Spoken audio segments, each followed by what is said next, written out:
Recording in calon progress. wisudawan.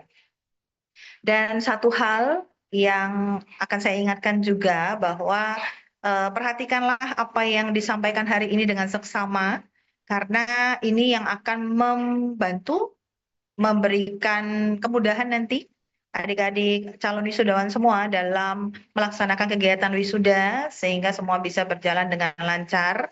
Dan juga karena pada saat wisuda akan dibagikan ijazah ya kepada seluruh wisudawan, harap menjaga ijazah tersebut masing-masing sesuai dengan arahan dari panitia ya, karena kehilangan ijazah itu adalah sesuatu yang tidak bisa dibuat ulang dari universitas ya, sehingga silakan untuk mengkondisikan setelah menerima ijazah agar tidak mudah tercecer.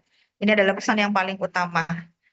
Dan saya juga berharap sampai dengan hari H wisuda nanti semua menjaga kesehatan, baik mahasiswa-mahasiswi calon wisudawan dan juga panitia, ya, agar semua bisa hadir di tanggal 25 April 2026.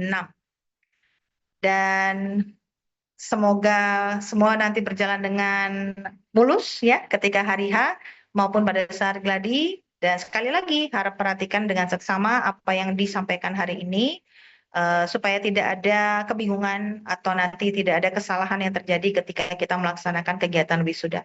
Karena wisuda ini sebetulnya acaranya adalah acara untuk kalian selaku mahasiswa yang akan diwisuda.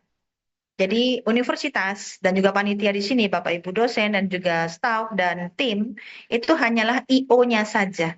Jadi sebetulnya kalau kita mau bilang yang berulang tahun atau pengantennya itu adalah kalian yang akan diwisuda. Oke, baik.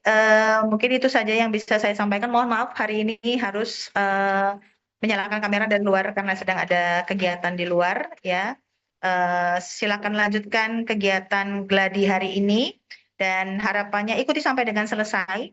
Ya, semoga semua kegiatan kita nanti bisa diberkati dan bisa berjalan dengan baik. Terima kasih. Wassalamualaikum warahmatullahi wabarakatuh. Selamat pagi. Baik, terima kasih Ibu Yulis atas arahan dan sambutannya. Tadi sudah Ibu Yulis sampaikan bahwasannya kita sudah kedatangan Pak Ahmad Yani dari Scooters. Apa kabar Pak Ahmad Yani? Halo Kak Bambang, selamat pagi. Baik. Sudah siap Pak untuk paparannya Pak? Udah siap Kak? Oke, baik, saya persilakan Pak Ahmad Yani dari Scooters untuk melakukan paparan. Oke Pak, terima kasih atas kesempatannya. Aku izin saya screen dulu ya.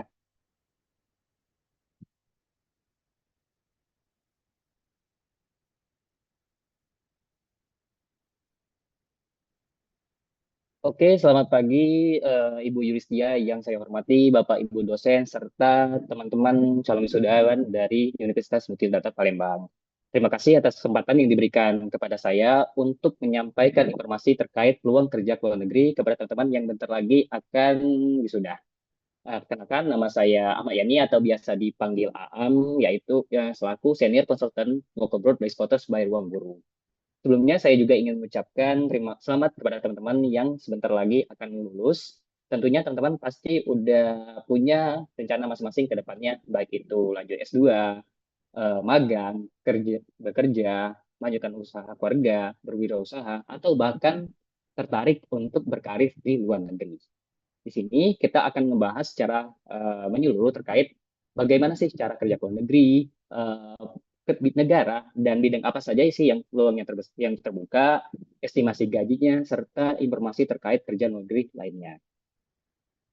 Di sini saya ingin menjelaskan terlebih dahulu apa sih itu Scholars pada teman-teman. Nah, kalau Ruang Guru, teman-teman pasti udah tahu ya, kita itu termasuk platform edukasi terbesar di Asia Tenggara. Kalau Scholars itu, kita itu merupakan bagian dari Ruang Guru yang berfokus untuk membantu teman-teman yang ingin lanjut kuliah S2 di luar negeri atau S3-nya, ataupun yang ingin langsung kerja ke luar negeri. Nah, di sini juga kita udah punya banyak banget alumni atau student yang sekitar 55.000 lebih yang udah tersebar di banyak negara saat ini. Jadi yang teman-teman bisa lihat di slide ini seperti negara Jerman, Jepang, Hungaria, Arab Saudi, dan negara lainnya. banyak juga student kita udah tembus ke perusahaan-perusahaan ternama baik di Jepang, Jerman, Eropa Timur, dan Timur Tengah lainnya. Saya dilihat di sini untuk perusahaan-perusahaannya. Tuh. Nah, di sini juga saya ingin menyampaikan terlebih dahulu terkait alumni-alumni kita. Contohnya di sini ada Kak Dika yang saat ini udah bekerja di Slovakia di bidang Five kita. Selain itu, Kak Dika ambil bimbingan di kita sekitar kurang lebih selama 3 bulan. Dia akhirnya dapat job matching dan juga terima di bidang Five di Slovakia dengan estimasi gaji sekitar 40 hingga 46 juta rupiah di Slovakia. Ada juga Kak Dewi, yang Kak Dewi saat itu pathway-nya ambil program Osbildo, yaitu program kerja sambil pelatihan di Jerman, yang di mana saat ini Kak Dewi udah kerja di Jerman sebagai chef dengan gaji sekitar 18,6 juta rupiah di tahun pertama. Kalau di Jerman ini mereka sistemnya gajinya itu terus meningkat per tahunnya. Jadi untuk saat ini pasti gaji Kak Dewi udah lebih dari 18,6 juta rupiah. Lalu ada kan itu, yang pathway-nya itu dia kuliah dulu S2 dengan double degree di Prancis dan juga di Jerman. Nah, bisa dilihat di sini kalau teman-teman pasti ngelihatnya kayak universitasnya nggak terkenal ya. Nah, kan itu saat itu dia lebih fokus ke arah batu loncatan dia untuk bisa kerja profesional di luar negeri. Jadinya dia ambil double degree di Prancis dan juga di Jerman. Saat ini kan itu udah kerja profesional di Google Irlandia. Dengan gaji yang didapatkan estimasinya sekitar 1,4 sampai 2,2 M per tahunnya. Wajar ya, karena kerjanya juga di Google Irlandia. Oke, selain itu juga, eh mengapa sih kita harus mempertimbangkan kerja ke luar negeri bagi fresh graduate? Karena alasannya sebagai berikut. Pertama, turunnya populasi dan tingginya permintaan tenaga kerja di Jepang, Jerman, dan negara lainnya.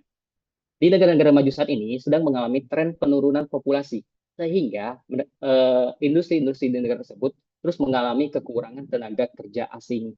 Contohnya, di Jepang saat ini butuh 1,23 juta per tahunnya tenaga kerja asing. Misalkan, perusahaan A butuh 10 orang bekerja di bidang manufaktur, tapi hanya 4 orang lokal Jepang aja yang bisa memenuhi kota tersebut. Jadinya, 6 sisanya itu mereka butuh tenaga kerja asing. Dan juga kayak Jerman butuh 400.000 tenaga kerja lainnya hingga saat ini peluang teman-teman itu untuk kerja ke luar negeri itu sangatlah besar asalkan teman-teman memenuhi kriteria yang dibutuhkan. Biasanya itu yang paling utama, bahasa negara tersebut.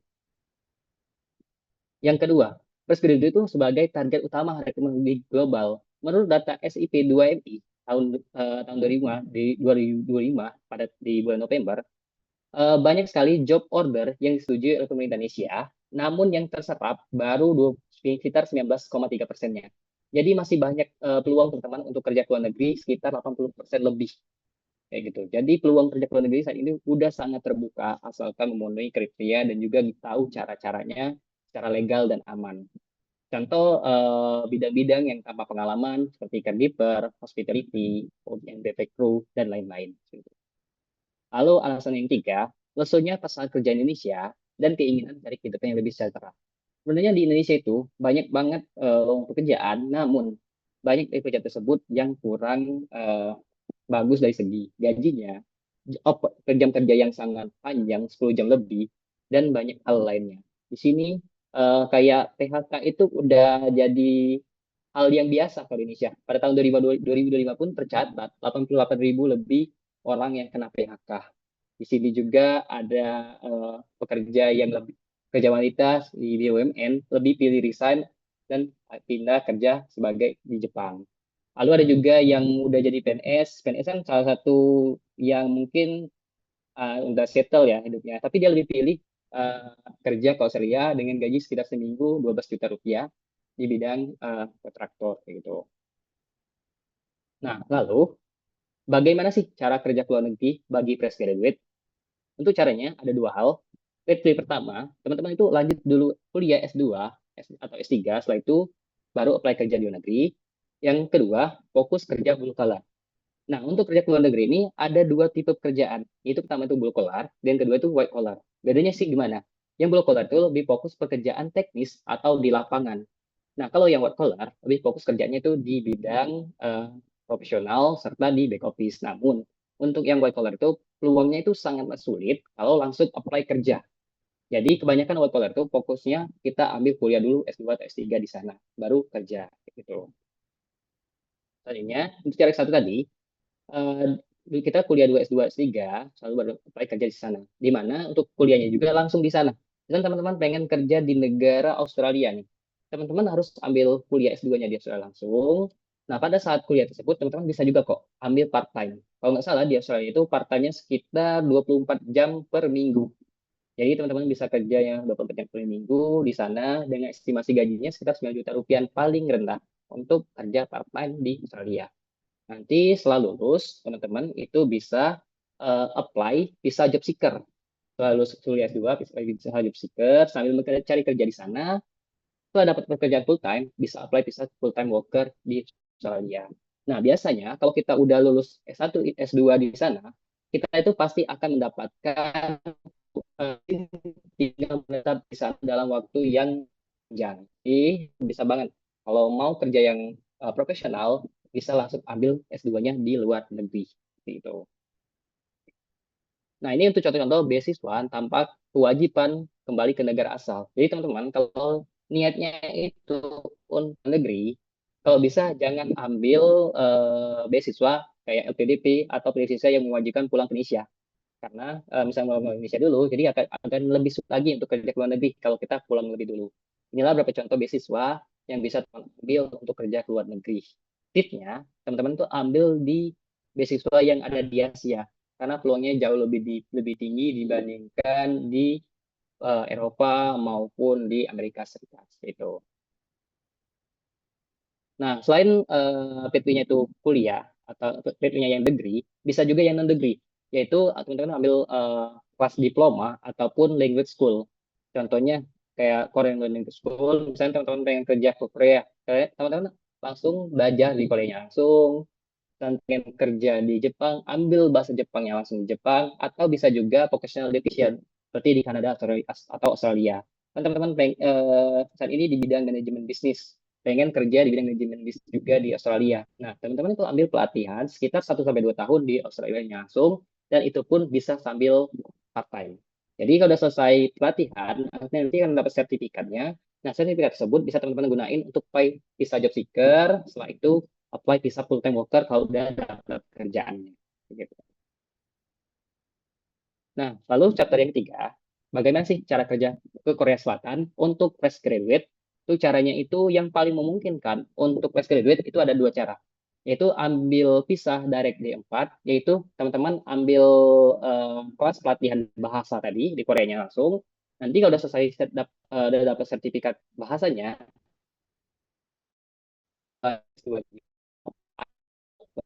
profesional di Australia, di Korea Selatan juga bisa. Lalu ada juga yang bisa direct D2, yaitu kita ambil studi di Koreanya, S2 atau S3 di sana. Nah, baik kita ambil kelas bahasa ataupun kuliah di sana nanti, itu juga bisa part-time. Biasanya kalau part-time di Korea Selatan itu pada 2 semester pertama, itu hanya 10 jam per minggu. Nantinya kalau udah semester 3 ke atas, udah bisa 20 jam per minggunya. Misalkan udah tadi bisa apply visa visanya, itu visa E7. Nah, kalau untuk direct E7 atau visa profesionalnya, ini harus membutuhkan pengalaman minimal 3 tahun yang relevan dengan jurusan satu teman-teman kuliah. Misalkan teman-teman pengen di bidang manajemen bisnisnya, teman-teman harus punya pengalaman di bidang tersebut selama 3 tahun paling minimal agar bisa langsung direct apply ke sana. Jadi untuk fresh graduate, peluang yang sangat tinggi untuk kerja di Korea itu ambil visa D4 atau visa D2-nya dulu, habis itu baru apply visa profesional yaitu E7. Lalu kita kenal dulu bagaimana sih cara kerja ke luar negeri ke Korea Selatan ini. Nah, program kerja ke Korea Selatan ini spesialis. Maksudnya tadi kita harus punya pengalaman yang relevan dengan jurusan kita tadi, dan juga ini jalurnya juga bisa banyak, baik itu visa D4, visa D2 study, atau visa E7 professional work visa. Nah, untuk passing kerjanya itu bisa lebih dari 3 tahun dengan gaji estimasinya 30 juta per bulan juga. Nah, untuk kuotanya di Korea Selatan ini sekitar 33.000 lebih untuk tenaga kerja asing. Serta berkesempatan berkali proporsional di Korea Selatan kalau jalurnya tadi D2 atau D4.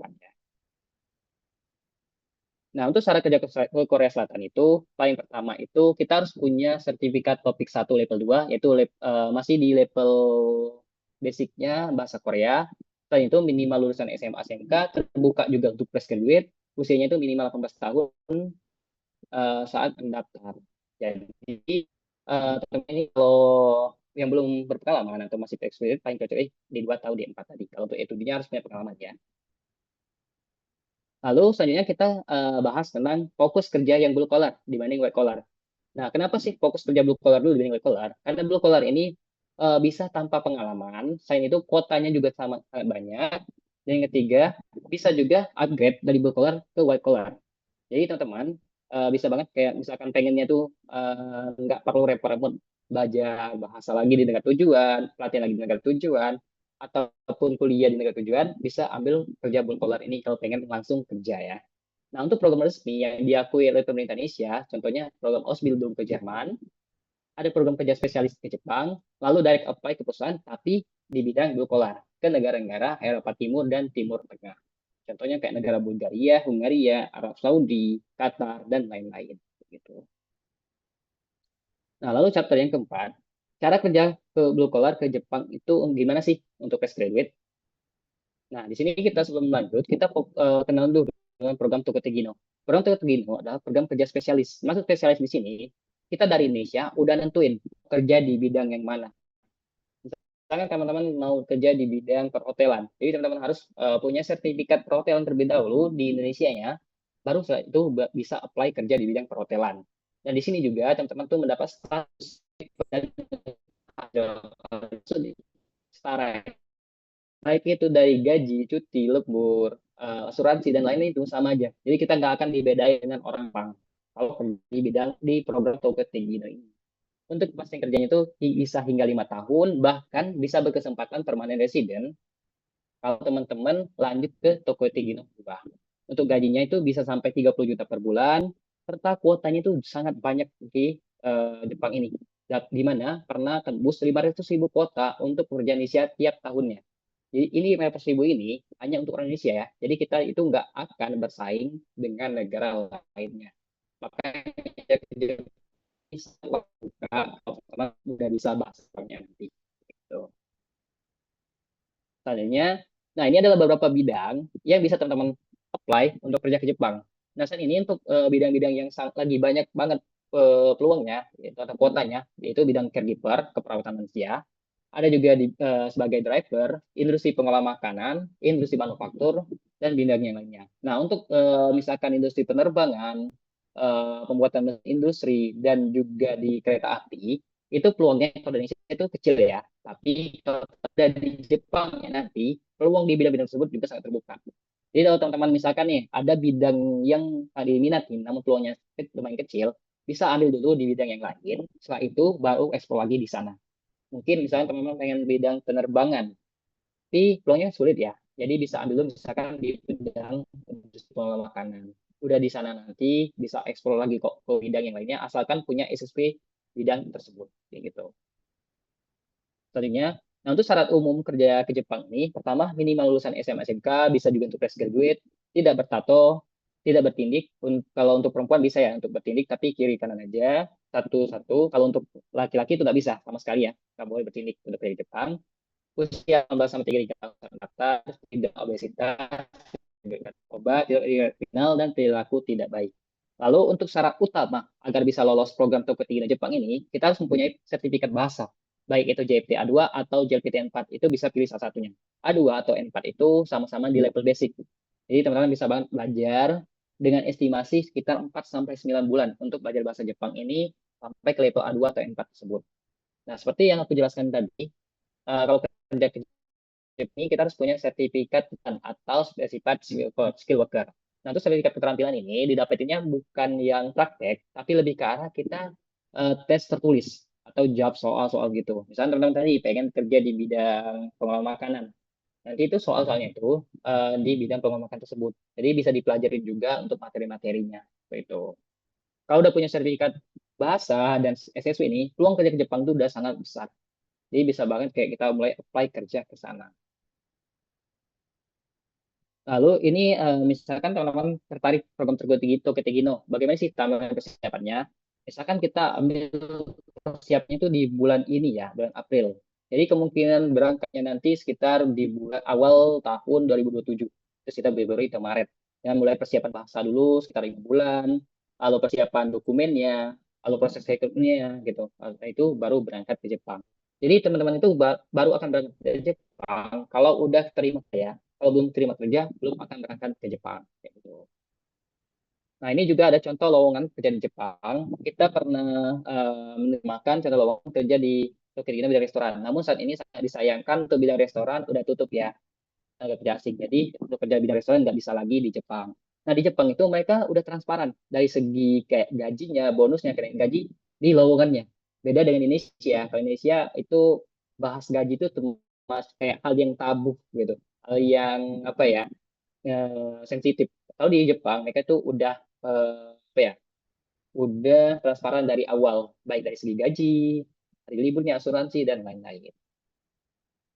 Nah, ini adalah contoh alumni kita yang ada Kaldo yang saat itu dia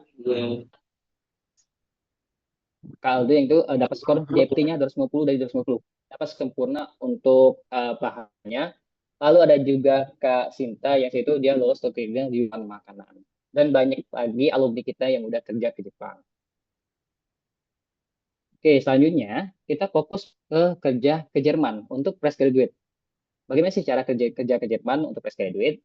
Yaitu bisa ambil program Ausbildung.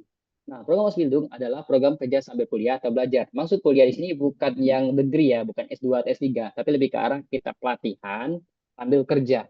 Di mana nanti itu pelatihan di kampus tuh. Jadi ya, prosesnya itu kayak gini. Nanti misalkan Senin Selasa teman-teman belajar di kampus, nanti Rabu Kamis Jumat ya teman-teman praktekkan teori yang sudah diajarkan di kampus tersebut di tempat kerja. Kayak gitu. Lalu untuk program Osbildung ini sekitar 2 sampai 3 tahun untuk pelatihannya dengan gaji sekitar 20 juta per bulan. Nah, enaknya Osbildung ini kita udah kerja, kita pelatihannya juga gratis, lalu dapat gaji sekitar 20 juta juga per bulannya. Kayak gitu. Jadi kalau misalkan udah selesai Osbildung, apa aja sih benefit yang teman-teman dapatin? Yang pertama, teman-teman akan dapat sertifikat kelulusan Osbildung yang mengakui teman-teman sebagai tenaga kerja ahli di bidangnya secara internasional. Sertifikat tersebut juga diakui oleh 27 negara Eropa. Jadi teman-teman, kalau pengen nanti kerjanya pindah-pindah di Eropa, itu bisa menggunakan sertifikat Osbildung ini. Awalnya pelatihan dulu di Jerman, misalkan nanti pengen kerja di negara paling kaya di dunia, yaitu Luxembourg, itu juga bisa menggunakan sertifikat Osbildung. Mau kerja di Prancis, Belgia, Belanda juga bisa. Nah, selanjutnya juga untuk benefitnya, gajinya nanti akan mengalami lonjakan kalau udah selesai Osbildung. Yang awalnya mungkin sekitar 20 juta per bulan, bisa naik hingga 40 sampai 50 juta per bulan kalau udah selesai Osbildungnya. Yang terakhir, teman-teman pasti bisa permanen residen di Jerman kalau udah selesai Osbildung. Contoh influencer yang melalui program Osbildung ini adalah Bunda Korla.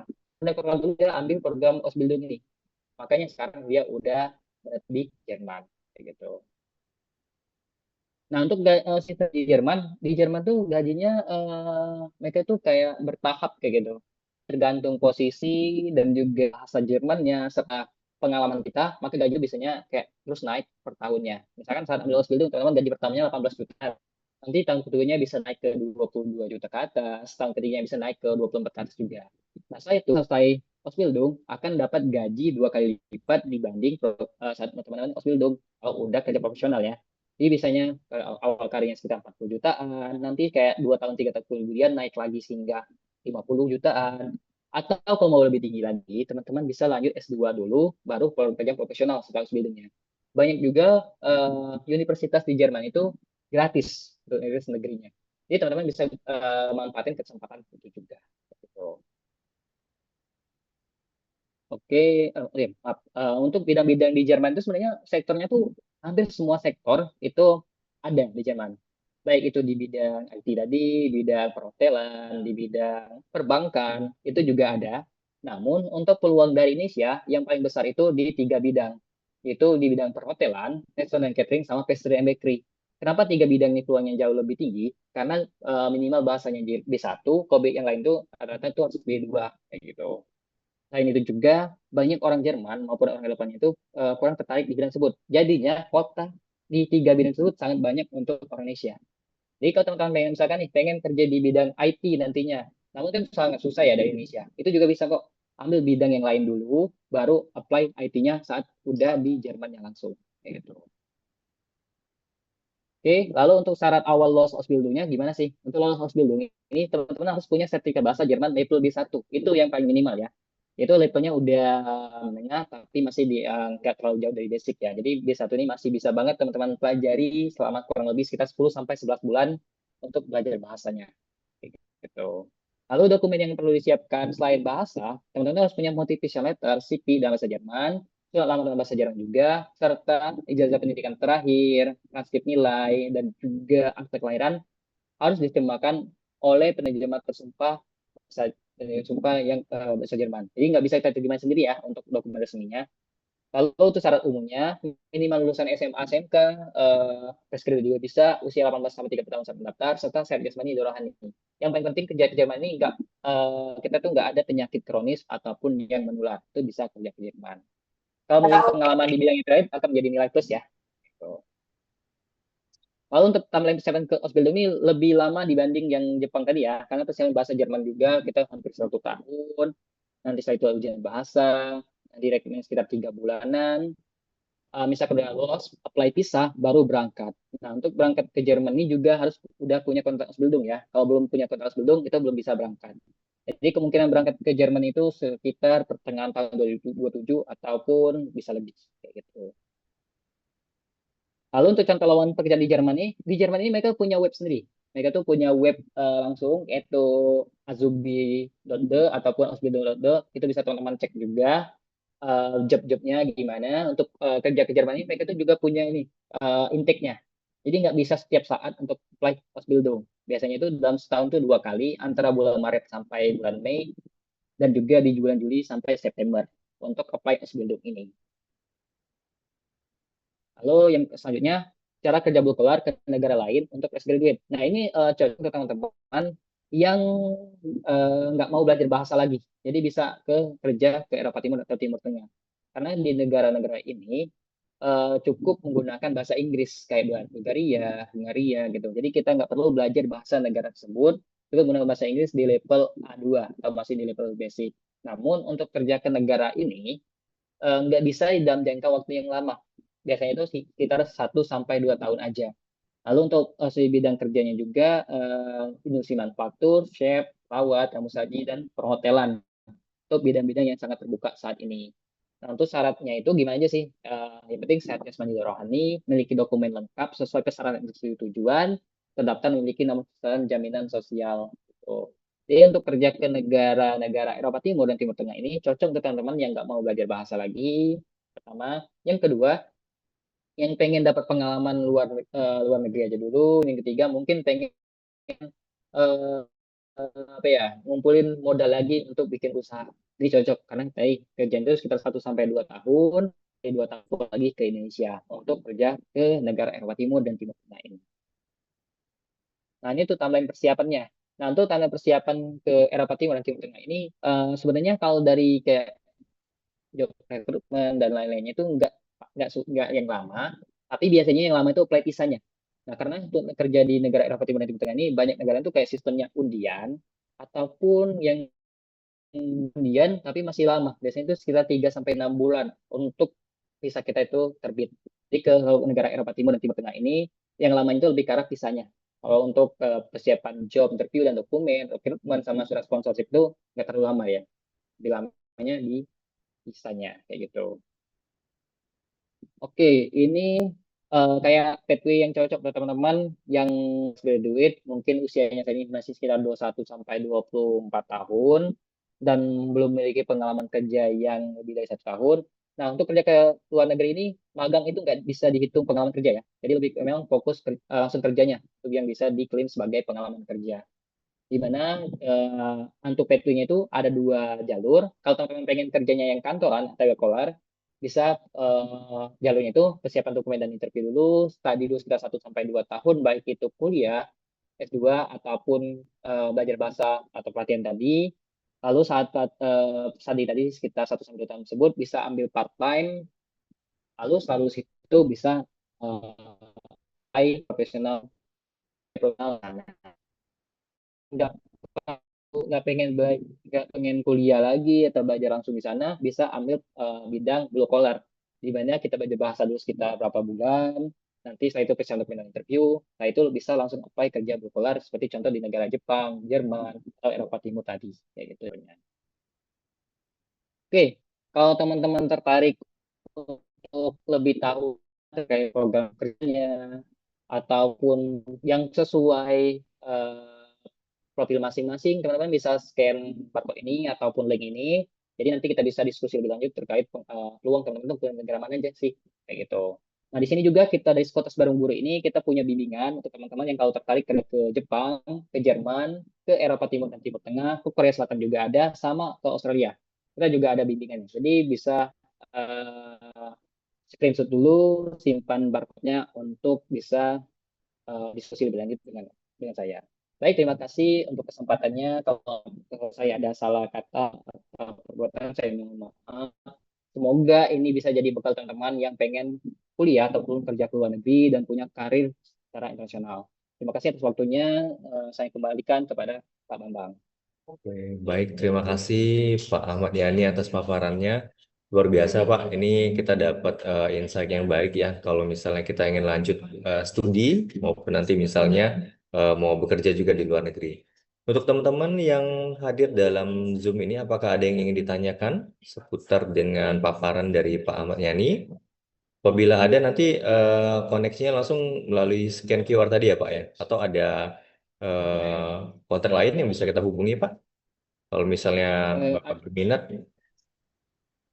ada Pak. ya, Saya ketik aja di chat ya untuk ya, boleh nomornya. nanti silakan dibantu dikirimkan saja Pak. Dan untuk nanti mahasiswa Oke, boleh. kita, apabila ada yang ingin berminat melanjutkan studi maupun kerja ke luar negeri, nanti bisa langsung menghubungi secara direct ke Pak Ahmad Yani.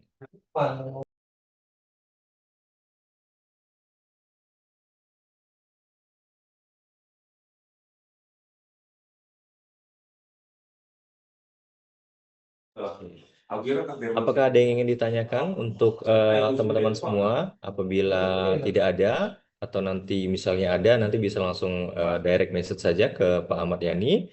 Untuk selanjutnya, kita dengar sambutan dari Ketua Pelaksana Wisuda yang kita akan masuk untuk sesi sosialisasi acara Gladi Wisuda kita hari ini. Kepada Pak Ezar, saya persilakan Pak.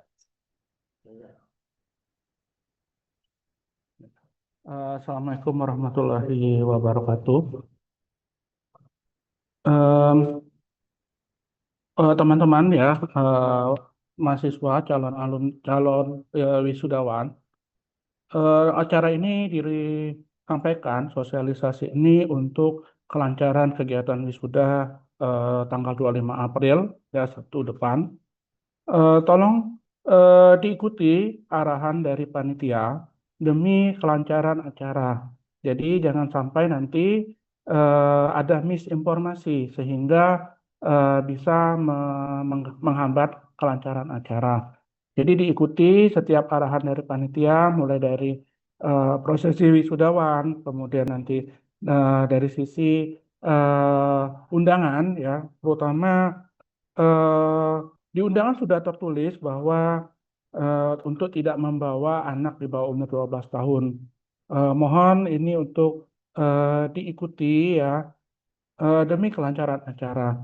Ya, selamat mengikuti acara ini. Saya harapkan diikuti, jangan eh, tidak fokus ya pada acara ini. Oke, demikian sambutan. Silakan dilanjutkan ke koordinator untuk menyampaikan arahan setiap prosesi wisuda. Oke, terima kasih. Baik, terima kasih Pak Ezar. Untuk selanjutnya ada paparan singkat dari Pak Antonius Wahyu. Kepada Pak Antonius Wahyu, saya persilakan.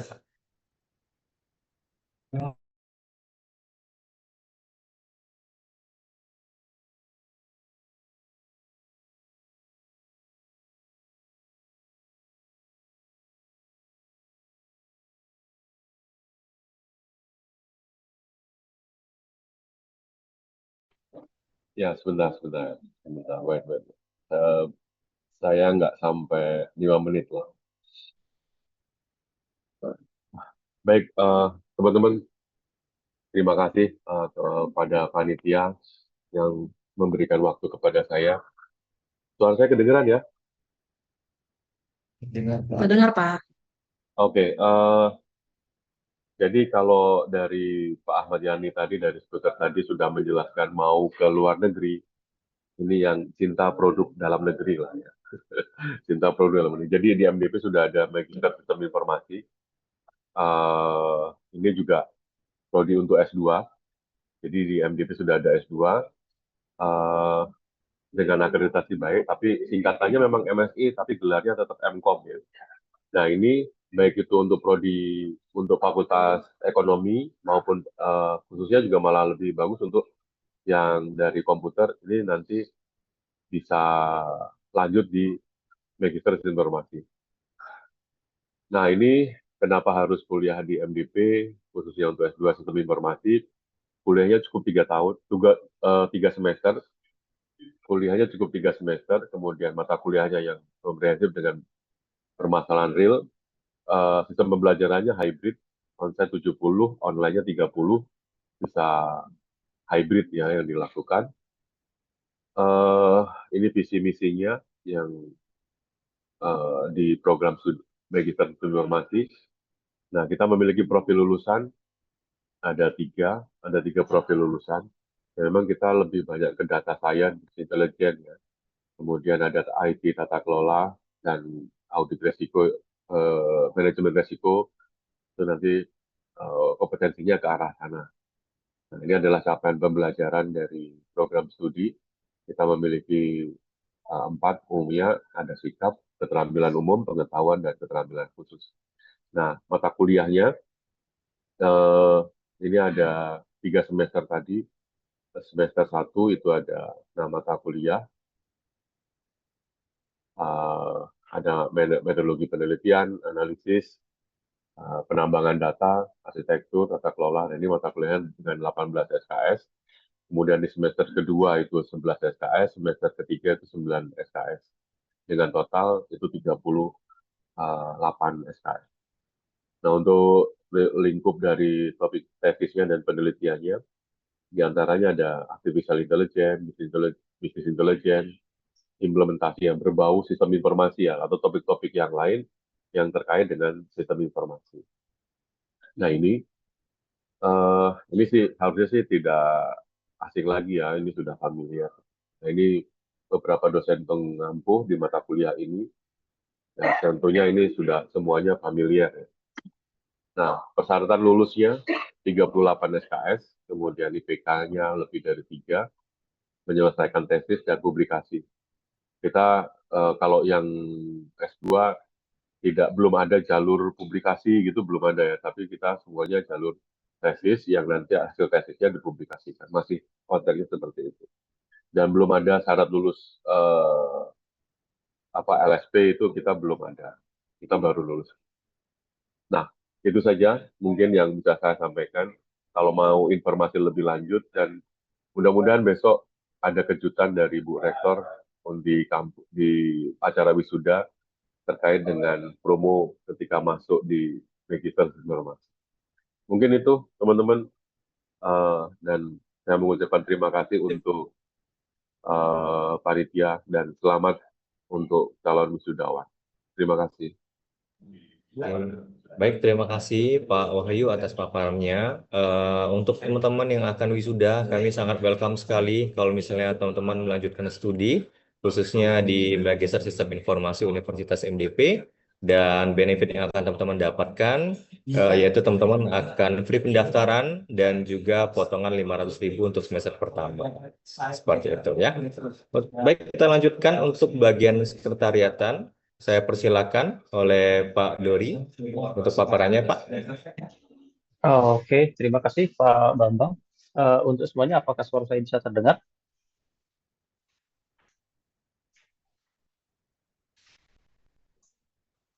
Oke, bisa terdengar ya suara saya ya? Bisa Pak, bisa. Oke, terima kasih. Oke, baiklah. Selamat pagi untuk rekan-rekan mahasiswa, calon wisudawan, wisudawati, ya, yang nanti minggu depan ya akan melaksanakan acara wisudanya. Jadi untuk sesi ini, perkenankan saya mewakili bagian kesekretariatan, bagian akademik ya dari Universitas Multidata Palembang untuk menyampaikan beberapa informasi yang ini perlu diketahui oleh rekan-rekan sekalian supaya nanti pada saat acara wisuda ini bisa berjalan dengan lancar gitu ya. Oke, kita masuk ke slide yang pertama dulu, informasi yang perlu diperhatikan. Oke, di sini saya sampaikan lagi gitu ya, perihal waktu pelaksanaannya, di mana acara wisuda kita itu akan dilaksanakan minggu depan ya, hari Sabtu tanggal 25 April 2026, bertempat di Hotel Arya Duta ya, di ballroom-nya ya, di ballroom Hotel Arya Duta. Acara itu akan dimulai jam 8 pagi, tepat jam 8 pagi hingga selesai. Gitu. Oke, slide berikutnya. Oke, nah sebelum nanti ketika wisuda kan rekan-rekan semua itu akan pakai toga gitu ya. Nah, jadi untuk pengambilan toga dan juga sekalian dengan undangannya gitu ya, itu akan dimulai di hari Senin nanti ya, tanggal 20 April mulai dari jam 8 pagi hingga jam 8 malam ya, dan hanya pengambilnya itu hanya di kampus A ya, jadi jangan ke kampus B gitu ya. Jadi hanya pengambilannya hanya dilakukan di kampus A mulai dari jam 8 pagi hingga jam 8 malam di bagian administrasi. Dan untuk pengambilan toga dan undangan ini tidak dapat diwakilkan ya, tidak dapat diwakilkan, jadi yang bersangkutan sendiri yang ambil.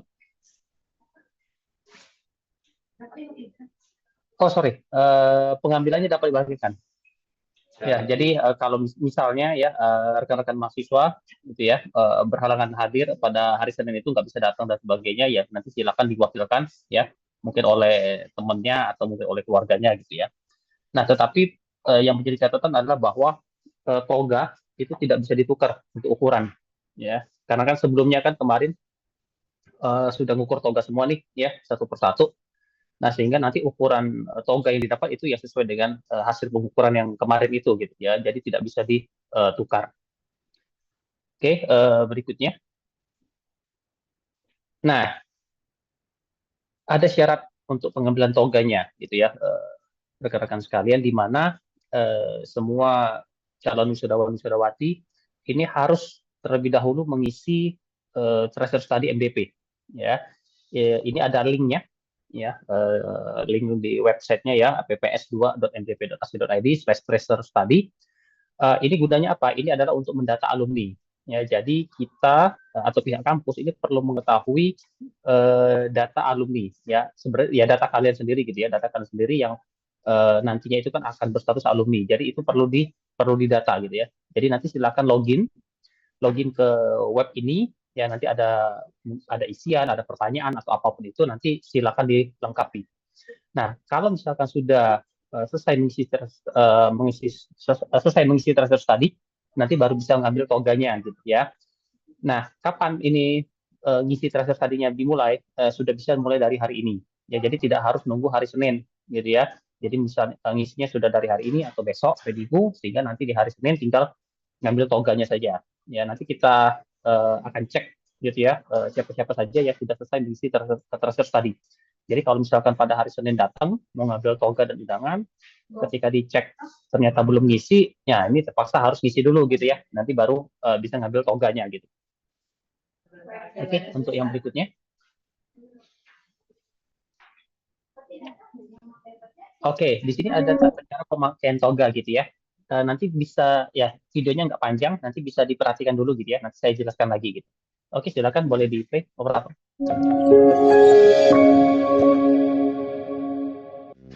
Tata cara pemakaian toga.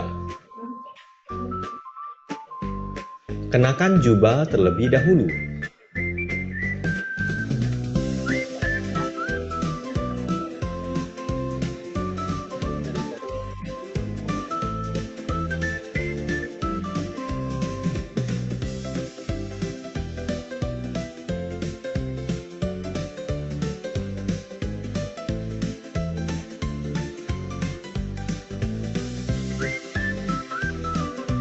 Khusus perempuan yang berhijab, tambahkan jarum pentul pada topi toga agar topi toga tidak mudah jatuh. Pastikan tali berada di sebelah kiri.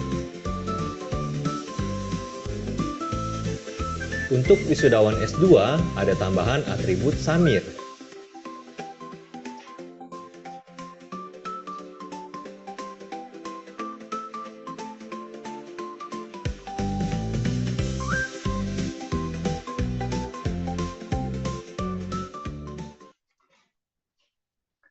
Oke, baiklah untuk semuanya. Jadi ini adalah video demo tata cara pemakaian toga gitu ya.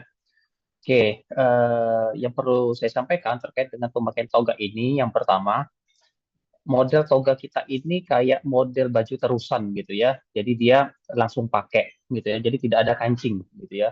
Tidak ada kancing. Nah, kemudian di video ini kan terlihat adanya resleting gitu ya, adanya resleting di bagian depan. Nah, perlu diketahui bahwa resleting ini itu tidak dari bawah, artinya tidak dari bagian bawah terus sampai ke atas, tetapi resletingnya ini hanya setengah, ya hanya setengah. Jadi mulai dari bagian perut, ya, dari bagian perut itu naik ke atas ke bagian dada, gitu ya, bukan dari bagian bawah di arah kaki, ya. Nah, sehingga memang untuk cara pakainya itu tidak kayak kalau misalkan kita pakai jaket atau pakai jubah gitu ya, yang kemudian baru di resleting gitu ya. Ya nanti ketika pas ngambil toga bisa lihat sendiri nanti itu seperti apa gitu ya untuk modelnya ya. Tapi yang jelas tadi tidak ada kancing dan model toga kita itu hanya menggunakan resleting dan tidak ada ornamen apapun.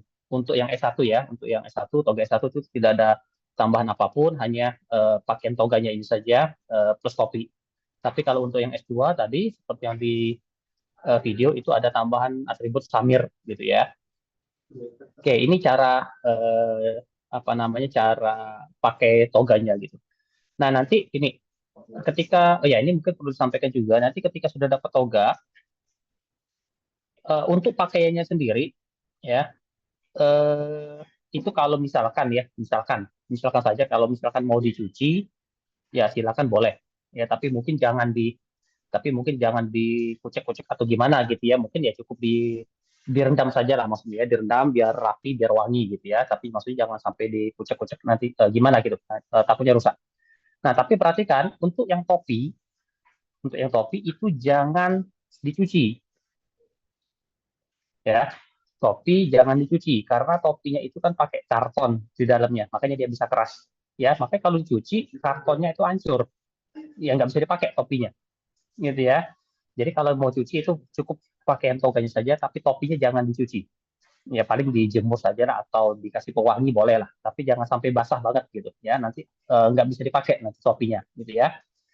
Nah kemudian pada saat acara nanti di area duta di tanggal 25 itu, ketika memasuki ballroom ya, ketika memasuki ballroom area duta, toga sudah harus dipakai lengkap ya, toga sudah harus dipakai lengkap dengan topinya ya.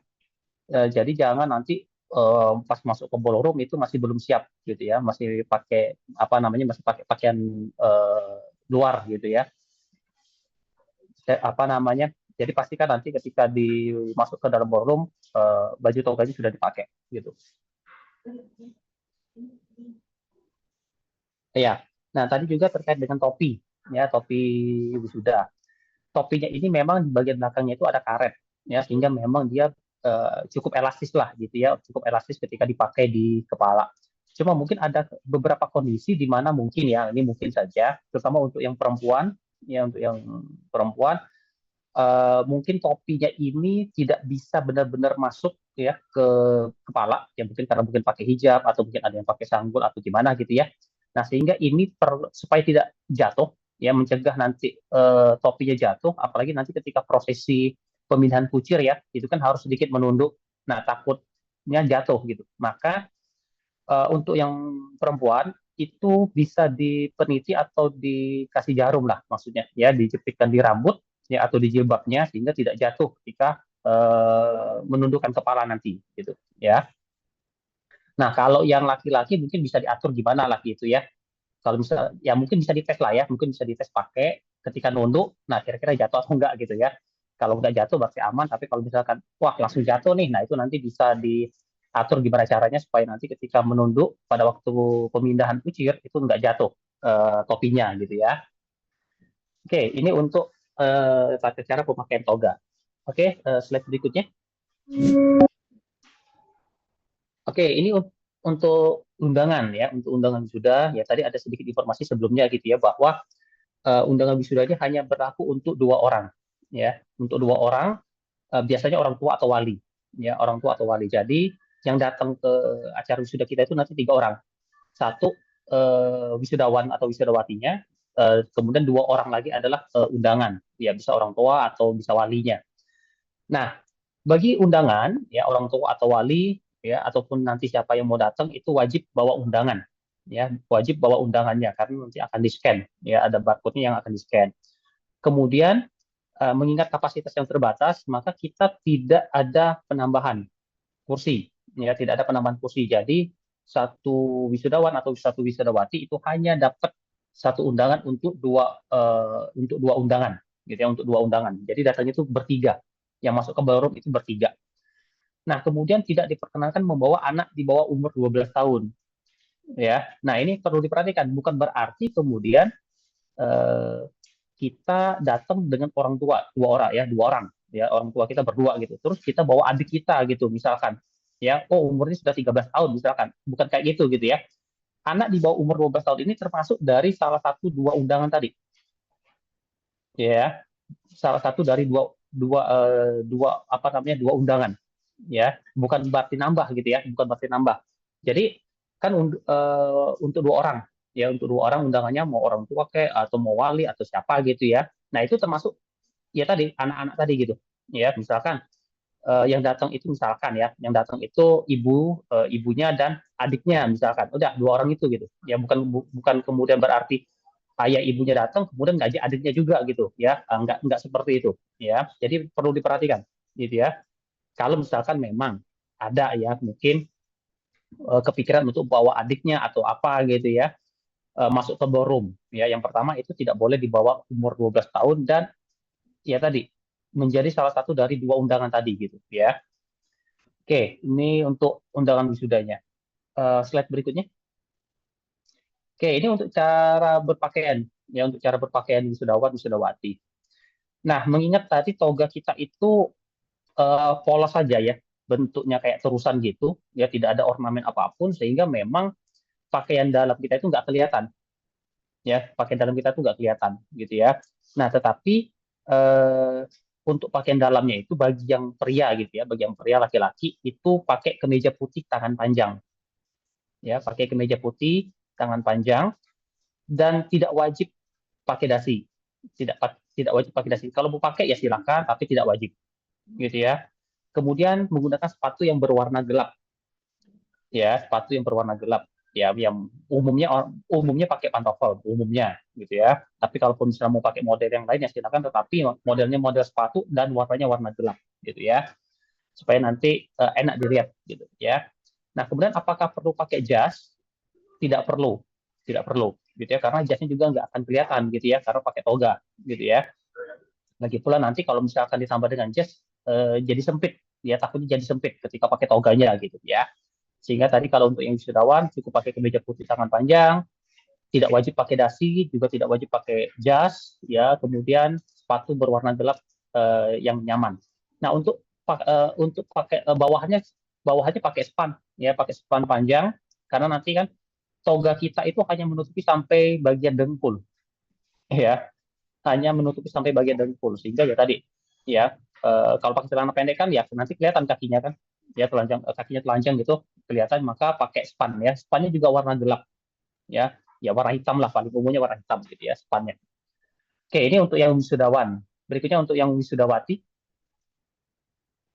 slide berikutnya. Operator, slide berikut.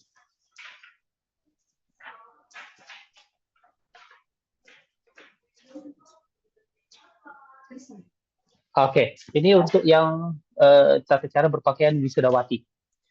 Nah, kalau yang wisudawati, yang perempuan ini kan umumnya memang berkebaya, umumnya ya. kebanyakan itu berkebaya gitu ya. Tapi tadi ya perlu dicatat, kebayanya juga tidak akan kelihatan karena pakai toga. Ya selama prosesi itu nggak akan kelihatan karena pakai toga. Tapi kalau misalkan sudah selesai prosesi, toganya dilepas ya silakan saja gitu ya. Nah, jadi kalau ada yang mau pakai kebaya, kalau bisa ya, kalau bisa ini untuk kenyamanan sendiri gitu ya, kenyamanan masing-masing gitu ya. Kebayanya jangan yang ribet-ribet gitu ya, jangan yang ribet-ribet, jangan yang wah gitu ya maksudnya, tapi pakai saja yang simple gitu ya, yang mudah lah intinya, ya bikin nyaman gitu ya, nggak bikin kepanasan, nggak bikin gerak, nggak bikin susah bergerak gitu ya untuk kebayanya. Kalau bisa juga tidak terlalu panjang ya, terlalu panjang itu maksudnya sampai keluar dari toga gitu ya. Misalkan ada kain ya, misalkan ada di kebaya itu ada kain gitu ya, kainnya itu sampai keluar dari toga gitu, saking panjangnya gitu ya, kayak gaun pengantin itu loh ya, kayak gaun pengantin sampai panjang keluar gitu ya. Diusahakan tidak seperti itu. Jadi gunakan saja kebaya yang minimalis lah gitu ya. Kemudian kalau sepatunya ya pakai sepatu yang nyaman ya, mungkin pakai apa ya, sepatu yang pakai hak ya, ada haknya, tapi kalau misalkan ada haknya juga jangan yang ketinggian gitu ya. Soalnya nanti kan mau jalan tuh ya, dari kursi mau naik ke panggung gitu ya, pakai tangga kecil gitu ya, nanti takutnya susah sendiri gitu jalannya gitu ya, karena lumayan panjang apa namanya, nanti perjalanannya gitu ya, ketika pemanggilan wisuda itu untuk apa, pindah kusir dan pembagian ijazahnya ya. Jadi pakai sepatu yang nyaman lah gitu ya, jangan tidak bikin kaki sakit dan sebagainya. Nah, kemudian tadi sudah disampaikan ya, untuk topi toga tadi itu dijepit di rambut ya, dipeniti ya ke rambutnya, atau pakai span ya mungkin ya. Kalau misalnya pakai hijab ya bisa dipeniti juga gitu ya, sehingga tidak jatuh ketika nanti proses pemindahan kusir, karena akan sedikit menunduk gitu ya. Kemudian rambut ya di apa namanya ya, rapi lah gitu ya, ketika nanti lagi make up gitu ya, proses make upnya itu rambutnya rapi ya gitu ya. Oke, ini untuk yang wisudawati. Oke, slide berikutnya. Oke, nah ini beberapa hal yang perlu diperhatikan juga ya. Jadi ada hal-hal yang tidak boleh dilakukan oleh semua wisudawan wisudawati. Pertama, tidak boleh bawa fotografer dari luar, dari pihak luar ya, karena kampus itu akan menyediakan fotografer sendiri ya. Jadi nanti akan ada beberapa kali foto lah intinya gitu ya, dan fotonya itu nanti akan diberikan semuanya ke kalian. Jadi tidak perlu bawa fotografer dari luar gitu ya. Kemudian tepat waktu hadir saat wisuda gitu ya. Nah, tadi kan jadwalnya jam 8 ya. Jangan berarti juga datangnya pas-pas jam 8 ya. Sebelum jam 8 ya, mungkin jam setengah 8, jam 7 gitu ya, sudah datang gitu ya. Sehingga nanti ketika pas jam 8 itu kita langsung bisa mulai. Jadi nggak nunggu-nunggu lagi gitu ya, ada yang belum datang atau apa gitu ya. Nah, ketika masuk ke dalam ballroom juga sudah harus pakai toga. Ya, sudah harus pakai toga. Jadi ketika masuk ballroom itu sudah siap deh intinya gitu ya, sudah siap semua. Nah, kemudian, nah ini penting. Ijazah itu akan kami bagikan pada saat wisuda. Ya, ijazah dibagikan pada saat wisuda. Nah, karena itu harus hati-hati ya, hati-hati soal ijazah ini ya. Nanti akan saya sampaikan lagi terkait dengan ijazah ini gitu ya. Tapi yang jelas ijazah dibagikan di hari wisuda. Kemudian jangan lupa sarapan. Ya, jangan lupa sarapan ya. Jangan lupa sarapan sebelum pergi, karena ya tadi ya, acaranya itu dari pagi sampai siang. Siang itu mungkin bisa lewat dari jam 12. Bisa mungkin sampai jam 1-an gitu maksudnya ya. Karena akan lama lah maksudnya. Ya akan lama di dalam ballroom, sehingga ya kalau yang biasanya nggak kuat lama-lama, kalau nggak sarapan ya sarapan dulu lah gitu ya. Nah, kemudian perhatikan barang bawaan. Ya silakan bawa silakan bawa tas gitu ya. Yang laki-laki maupun yang perempuan silakan saja, tapi perhatikan barang bawaan masing-masing. Oke, perhatikan barang bawaan masing-masing. Terutama ketika nanti ijazah sudah dibagikan. Ya, ketika ijazah sudah dibagikan, itu nanti kami hanya akan memberikan map. Ya, jadi ijazah itu dan transkripnya itu akan dimasukkan ke dalam map. Nah, hanya itu saja gitu ya. Nah, masalah nyimpennya itu dikembalikan ke masing-masing. Maka hati-hati gitu ya. Jangan sampai nanti ketinggalan ya, tasnya ketinggalan atau tasnya ketuker gitu ya. Karena di dalamnya ada ijazah tadi, nah ini akan repot nih kita gitu ya. Kalau ada yang ketinggalan atau ada yang ketuker, ya kita harus lacak dulu nih gitu ya. Siapa yang bawa tas siapa gitu ya, atau tasnya ketinggalan di mana dan sebagainya. Sehingga nanti ketika sudah dibagikan ijazahnya, harap perhatikan ijazahnya masing-masing, gitu ya. Oke, berikutnya. Nah, ini syarat pengambilan ijazah. Jadi ada beberapa syarat yang mungkin sudah diinformasikan sebelumnya gitu ya. Menyelesaikan pembayaran sudah mengisi research study, poin SKPI-nya sudah terpenuhi, terus upload dokumen ya, pustaka, bukti publikasi dan sebagainya. Ya, nah kalau misalkan ada di antara kalian yang belum memenuhi syarat ini, ya, kalau bayar wisuda itu rasanya mungkin sudah semua gitu ya. Nah, mulai dari yang poin mengisi research study, ya, mulai mengisi dari yang dari poin mengisi research study sampai terakhir sampai yang LSP. Kalau misal ada yang belum memenuhi, maka mohon maaf ijazahnya tidak kami bagikan pada saat wisuda, ya, tapi nanti ngambilnya di kampus, ya, setelah wisuda, ya, tentu saja setelah memenuhi semua persyaratan ini, gitu ya. Nah, kalau aman, ya udah nanti langsung bisa dapat pas wisuda. Nah, untuk mengisi syarat tadi gitu ya, mulai dari research study sampai dengan yang mengikuti LSP atau TOEIC gitu ya, itu kalau masih ada kesempatan untuk melengkapi, ya itu kami tunggu sampai hari Rabu ini, Rabu tanggal 15, ya Rabu tanggal 15 malam, ya artinya sampai tengah malam juga nggak apa-apa. Kenapa? Karena hari Kamis pagi kami akan rekap siapa-siapa saja yang syaratnya sudah beres, gitu ya. Nah, karena kami ngerekapnya Kamis pagi, jadi kalau ada di antara kalian yang ngisinya baru Kamis siang, Kamis sore, atau bahkan Jumat, hari Jumatnya, ya mohon maaf, itu nggak masuk direkap, ya nggak masuk direkap, sehingga nanti ngambilnya setelah wisuda, ya ngambil ijazahnya setelah wisuda, gitu ya di kampus A, gitu ya. Jadi kalau misalkan memang kepengen dapat wisudanya dapat ijazahnya pas wisuda dan kebetulan syaratnya belum terpenuhi, nah penuhilah dulu sampai dengan hari Rabu nanti, gitu ya. Oke, ini untuk syaratnya. Oke, slide berikutnya. Nah, ini pembagian ijazah. Ya, jadi yang nanti yang akan kalian dapatkan itu ijazah asli, transkrip nilai asli, serta dokumen SKPI. Gitu ya, semuanya asli. Ijazah, transkrip, SKPI itu semuanya adalah asli. Gitu ya. Mohon untuk menjaga ijazah tadi, ya, dan semuanya transkrip dan juga SKPI-nya itu di dalam mapnya itu tadi, ya dengan baik. Jangan kececeran, jangan ketinggalan, jangan ketukar. Ya. Nah, kemudian pada saat menerima ijazah tadi, ya ketika nanti sudah balik lagi ke kursinya gitu ya, sudah duduk lagi gitu ya, tolong dicek benar-benar, tolong diperhatikan dengan baik gitu ya, perihal nama lengkap kalian yang tercantum di ijazah, di transkrip, di SKPI, kemudian nomor KTP, NIK, ya NIK ini tercantum di ijazah dan juga di transkrip, kemudian tempat lahir, kemudian tanggal lahir, ya itu perhatikan semuanya, apakah sudah benar, ya nama, nik, tempat lahir, tanggal lahir itu sudah benar gitu ya. Kalau misalkan oh ternyata ada yang salah nih, misalkan nama lengkap saya namanya nggak seperti itu atau nicknya salah angka gitu ya, atau tempat lahir dan sebagainya gitu ya, ada yang menurut kalian ini datanya salah gitu ya, nah silakan konfirmasi KDM, ya silakan konfirmasi KDM, tapi jangan pada saat wisuda gitu ya, pada hari Seninnya nanti gitu ya, ketika selesai wisuda gitu ya. Kalau kalian lapornya pada saat wisuda, yang nah, takutnya nanti nggak kecatat gitu ya, karena kan lagi sibuk gitu ya, lagi riwah lah apa namanya kondisinya ya, sehingga nanti silakan konfirmasinya di hari Senin ke ADM apa yang salah datanya gitu ya.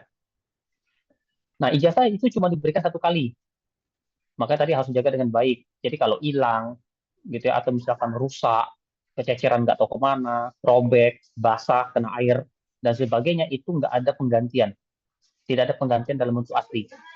Yang dapat diberikan, itu kami hanya memberikan salinan fotokopi. Jadi ijazahnya difotokopi, transkripnya itu difotokopi untuk dilegalisir. Ya, jadi hanya sebatas legalisir saja. Tapi kalau minta aslinya lagi itu nggak bisa. Maka tadi jaga baik-baik ijazah kalian ini, gitu ya. Ijazah, transkrip, SKPI itu jaga baik-baik. Jangan hilang, jangan koyak, jangan robek, jangan kotor, jangan basah, ya. Apapun lah kondisinya, gitu ya. Apapun kondisinya yang membuat dokumen ini nggak bisa dipakai lagi, gitu. Nah, kemudian bagi yang butuh dokumen akreditasi, oh saya butuh akreditasi kampus, saya butuh akreditasi prodi, itu bisa ngambilnya di tautan research tadi yang di web sebelumnya gitu ya. Nanti silakan di-download saja. Oke, itu untuk pembagian ijazahnya, informasinya. Oke, berikutnya. Oke, sudah selesai informasi dari kesekretariatan. Sorry, kepada operator, ini bisa di next lagi slide-nya. Oke, ini untuk bagian acara. Oke, kita lanjut dulu ya ke bagian acara gitu ya. Oh, ini saya lagi ya, saya lagi yang menyampaikan. Oke, kita lanjut saja langsung. Ini daftar nama wisudawan terbaik ya. Ya sebelumnya sudah diinformasikan kepada yang bersangkutan gitu ya untuk semua fakultas dan untuk semua prodi, mulai dari SI sampai nanti ke manajemen. Ini adalah nama-namanya gitu ya. Dan sudah disampaikan ke yang bersangkutan, ya nanti akan ada posisi tersendiri ya untuk wisudawan terbaik itu nanti ada posisi duduk tersendiri gitu ya. Oke, berikutnya. Oke, nah ini juga nanti pada saat acara, pada saat prosesi itu ada kata sambutan alumni, ya kata sambutan alumni, dan dalam hal ini akan diwakili oleh saudari Yulia Loiseva dari program studi manajemen, gitu ya. Kepada Yulia sudah disampaikan juga informasinya, ya, jadi bisa dipersiapkan dari sekarang, gitu ya. Oke, berikutnya. Nah, di sini nanti ada pada saat prosesi itu juga nanti ada pembacaan ikrar alumni. Ya, ada pembacaan ikrar alumni yang nanti akan diwakili oleh salah satu mahasiswa dari masing-masing prodi dan akan diikuti oleh semua peserta wisuda gitu ya dari semua prodi. Jadi di sini ada dari SI ada saudara Deren, dari Teknik Elektro ada saudara Syahdam gitu ya, dari MI ada saudari Naira, dari Informatika ada saudara Andika ya, dari MSI ada saudara Alessandro, akuntansi saudari Melia, dan manajemen ada saudara Heri gitu ya. Ini untuk pembacaan ikrar alumninya gitu ya. Oke, berikutnya. Oh, sudah selesai juga. Oke, jadi itu ya informasi terkait apa namanya akademik ya, kesekretariatan dan juga acara nanti pada saat wisuda. Oke, mungkin kita buka gitu ya. Kalau misalkan ada yang mau bertanya perihal dua hal tadi, silakan ya, dipersilakan untuk bertanya.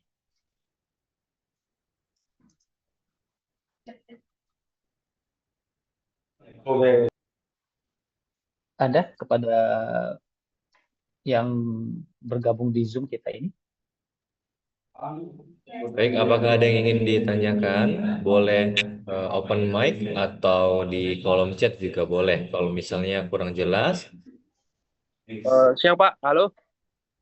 Ya, boleh, silakan. Ya, Dengan siapa saya ini? Irfan Pak ya. Oh ya, kenapa Ivan? Pak, untuk saat wisudanya itu nanti Mm-mm. makan siangnya itu akan di gedung itu juga Pak ya? Oh ya, kita akan berikan termasuk juga nanti makan siang.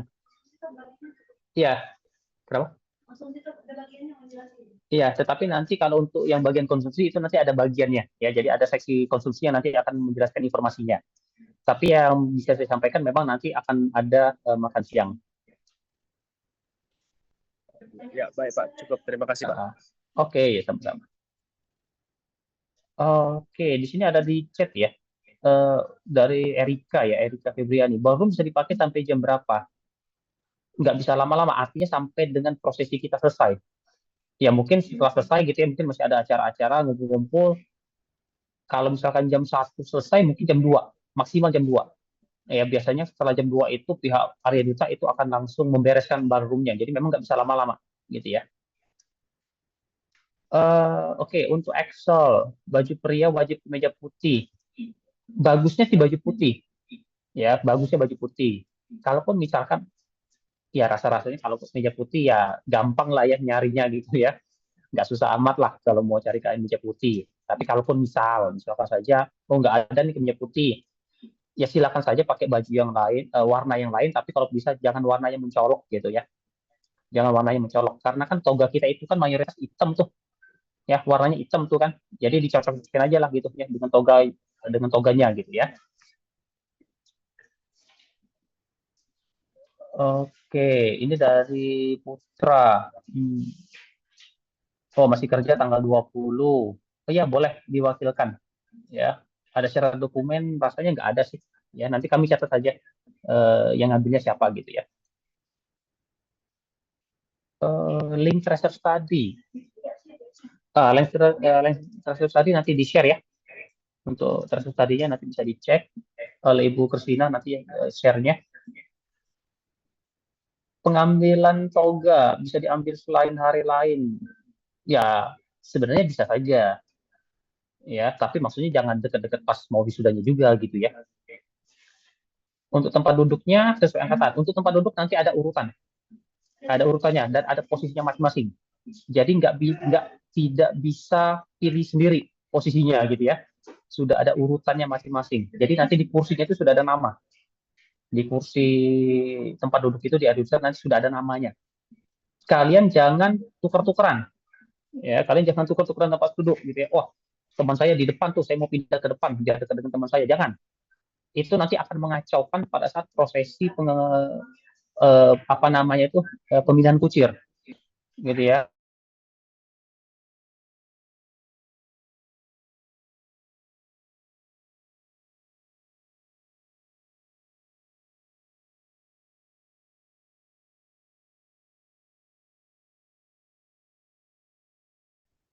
Di bagian ini, J, posisi duduk pada saat pemanggilan arah. Oh ya, nanti itu Pak Yohanes yang akan menyampaikan gitu ya. Pertanyaan dari Georgios ya, terkait posisi duduk pada saat pemanggilan. Untuk tempat duduk, ini nanti ada informasi dari Ibu Lisa gitu ya, tentang tempat duduk. Oke, dari Inatsa orang tua jam 8 boleh lewat dari jam 8. Jam 8 itu semuanya sudah ada di ballroom Inatsa. Ya. Jadi memang ketika datang wisudawan itu boleh datang duluan sebelum orang tua. Ya, misalkan wisudawan datang jam 7, orang tuanya datang datang jam setengah 8. Boleh. Nah, tapi yang dimaksud dengan jam 8 itu adalah semuanya. Baik wisudawan maupun undangan semuanya sudah ada di dalam ballroom. Makanya jangan datang lewat dari jam 8 gitu ya. Kemudian dari Jovansa, dapat sesi foto keluarga sendiri. Tidak ada sesi foto keluarga sendiri. Sesi foto yang ada dari kampus itu yang rame-rame per prodi ya dengan kaprodinya nanti gitu ya, atau pada saat pemilihan kucir dan juga ijazah gitu ya. Tapi kalau untuk sesi foto keluarga sendiri itu tidak ada. Kemudian ada oh ya nanti di-share ya PPT-nya. Dari Teven apa nih? Sebelum jam 8 foto personal dengan fotografer sendiri di area duta depan ballroom. Sebaiknya di luar, ya tidak di area ballroom, ya, tidak di area ballroom, termasuk juga di lobbynya ya, di lobby ballroom, ya. Jadi ya mungkin di luar area duta boleh lah, ya, tapi tidak di area lobby ballroom atau di ballroomnya sendiri. Ya karena itu posisinya sudah sangat ramai itu, ya ramai banget, sudah ya. Untuk Nicholas, bukti ikut LSP, ya upload. Untuk bukti LSP tidak harus upload sertifikatnya. Ya, karena kita sudah punya rekapnya gitu ya. Yang penting sudah ikut saja, sudah ikut LSP dan dinyatakan kompeten. Ya. Oke, ada informasi dari Ibu Lisa gitu ya.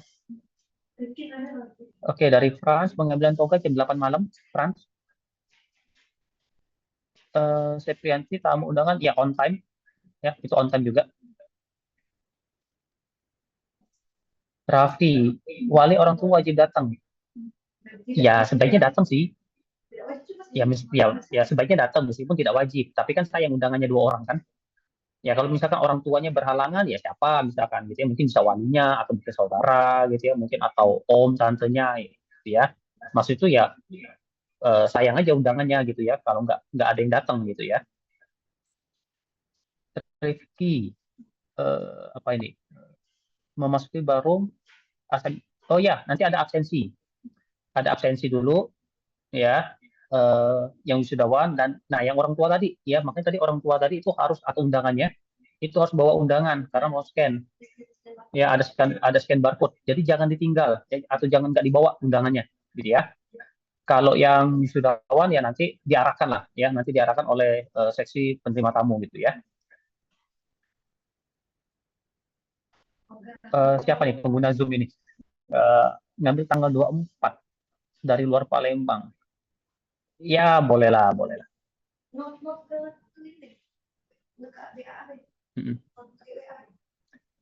Eh, Oh, dari Hera, posisi orang tua itu tidak ada urutan, beda dengan wisudawan, gitu ya. Nah, tapi nanti akan diarahkan oleh tim penerima tamu. Ya, siapa cepat dapat duduk di depan sih, gitu ya. Yang datangnya belakangan ya sudah, karena kan pasti penuh tuh ya, karena kan pasti penuh bagian depan itu kan akan bergesernya ke belakang. Jadi kalau datangnya agak telat ya udah, mohon maaf, dapatnya di kursi belakang gitu ya. Axel Ursi ya, hari H, apakah ada gladi bersih? Kayaknya nggak ada Axel. Ya, sayangnya nggak ada. Eh, ya, tapi nanti untuk denah tempat duduk, dannya itu nanti. Kalau video ada? Oh, nanti juga ada video juga ya, tapi videonya itu hanya untuk yang proses wisuda. Pada saat nanti kalian naik ke panggung untuk pindah kucir dan bagi ijazah. Nabila, bawa fotografer sendiri dan fotonya jam 3 sore di halaman gedung. Ya boleh saja, ya silakan saja. Silakan saja. Tapi yang jelas tidak di lobby dan di ballroom ya, karena pasti itu sudah dikunci oleh area duta. Gitu ya. Tapi kalau mau di luar area dutanya ya silakan saja. Oh, ini dari Pak Afif sudah. Ya, sudah terlalu banyak pertanyaannya. Oke, sudah dapat ini dari Pak Afif. Oke, untuk semuanya nanti ya kalau misalnya ada pertanyaan-pertanyaan mungkin nanti bisa dilemparkan di grup saja ya, di grup Sudawan gitu ya. Atau boleh lewat WA lah, WA ke BA gitu ya, BAK gitu ya. Oke, jadi demikianlah ya informasi dari bagian kesehatan terkait dengan apa namanya hal-hal yang perlu diketahui nanti pada saat nanti sudah gitu ya. Oke, saya ucapkan terima kasih untuk perhatian semuanya dan sekarang saya kembalikan lagi ke moderator. Oke, baik. Terima kasih Pak Dori atas penjelasannya. Untuk teman-teman semua yang masih ada pertanyaan, mungkin nanti bisa dibantu ditanyakan di grup wisuda. Selanjutnya kita masuk ke sesi pengatur wisudawan. Saya persilakan. Ya. Oke, baik. Terima kasih atas kesempatannya. Boleh di next? Ya. Jadi saya akan menjelaskan terkait tentang wisudawan. Langsung saja kita lihat denahnya. Oh, sebelumnya saya akan bahas tentang prosesi pemindahan kucir. Jadi ada 7 tahapan. Yang pertama adalah persiapan. Ya, nah persiapan ini para wisudawan harap duduk di kursi yang telah ditentukan sesuai prodi dan nomor urut. Ya, jadi perhatikan nanti setelah ini saya akan bagikan nomor urut sesuai dengan denahnya. Jangan mengambil posisi orang lain. Ingat, jangan mengambil posisi orang lain. Ya, itu nanti bakal mengacaukan semuanya. Acara ini bukan untuk kalian saja, tapi untuk semuanya. Ya, jadi saya harap dengan sangat teliti dengan untuk melihat nomor urut wisudawan. Ya, jadi berdasarkan informasi bahwa untuk jam 8 itu sudah tutup pintunya. Ya, jadi jam 8 itu sudah terakhir harus tutup pintunya, prosesi wisuda. Prosesinya sudah harus dimulai. Jadi sebelum jam 8 harap sudah duduk di tempat masing-masing. Jangan kemana-mana lagi. Jangan ke toilet ataupun jangan ngobrol ya. Jangan ngobrol ya. Pokoknya sudah harus di posisi kursi masing-masing jam 8. Oke ya. Kemudian di tahap berikutnya, ketika kalian diminta untuk prosesi pemindahan kucir, nama prodi akan dipanggil. Nah, jadi perhatikan dulu prodi mana yang dipanggil. Jangan asal berdiri saja. Ya, jadi kalau nama prodi kalian yang dipanggil, siap-siap akan berdiri. Tapi yang berdirinya nanti diatur ya, jangan semuanya berdiri. Lihat dulu nama prodinya. Ya, jadi tolong diperhatikan. Jangan sambil main HP dan ngobrol. Jadi nanti takutnya salah ya, salah berdiri. Nah, setelah nama prodi dipanggil, nanti siap-siap nanti ada petugas pengatur wisudawan ya untuk memanggil, diminta barisannya berdiri dan menunggu arahan. Nanti diminta berbaris secara vertikal. Kemudian nanti setelah berbaris nanti diminta untuk maju satu-satu ke panggung. Nah, untuk maju satu-satu ke panggungnya juga akan diatur membuat barisan. Jadi tidak langsung datang ke panggung saja, langsung naik tidak ya. Jadi harus satu persatu, langkah demi langkah. Langsung instan ya. Jadi langkah demi langkah. Ikuti pengatur wisudawan. Kemudian setelah naik panggung pun juga harus mengikuti arahan, yaitu untuk pemindahan kucir oleh rektor dari kiri ke kanan. Kucirnya jangan dari kanan ke kiri ya. karena ini sudah wisudawan, jadi sudah wisuda harusnya dari kiri ke kanan. Kemudian juga akan melakukan penyerahan ijazah. Penyerahan ijazahnya diberikan oleh dekan. Setelah penyerahan ijazah nanti turun ke panggung dan langsung masuk ke lokasi foto booth. Setelah melakukan sesi foto di tempat foto booth, kemudian langsung menuju ke meja penerima ijazah. Oke. Nah, kita akan lanjut. Nah, ini yang ditunggu-tunggu. Jadi, ini adalah Dena Wisuda kita ya. Nah, kita langsung saja boleh slide berikutnya. Nah, di sini adalah panggung. Perhatikan warnanya. Di situ ada warna merah untuk informatika, ada warna merah muda untuk MSI, kemudian ada warna kuning untuk SI, warna biru untuk MJ, warna hijau untuk MI, dan warna orange TE, serta warna abu-abu untuk AK. Jadi perhatikan warnanya. Warna ini hanya ada di Dena ini saja. Jadi jangan cari warna di sana, karena di sana tidak ditempel warna di sana ya. Jadi perhatikan posisinya. Oke, kita langsung saja di slide berikutnya. Nah, ini adalah Denanya. Jadi di situ ada area warna kuning SI, warna merah muda itu MSI, merah itu IF, informatika. Warna hijau untuk manajemen informatika, warna orange itu untuk teknik elektro, warna abu-abu untuk akuntansi, dan warna biru untuk manajemen.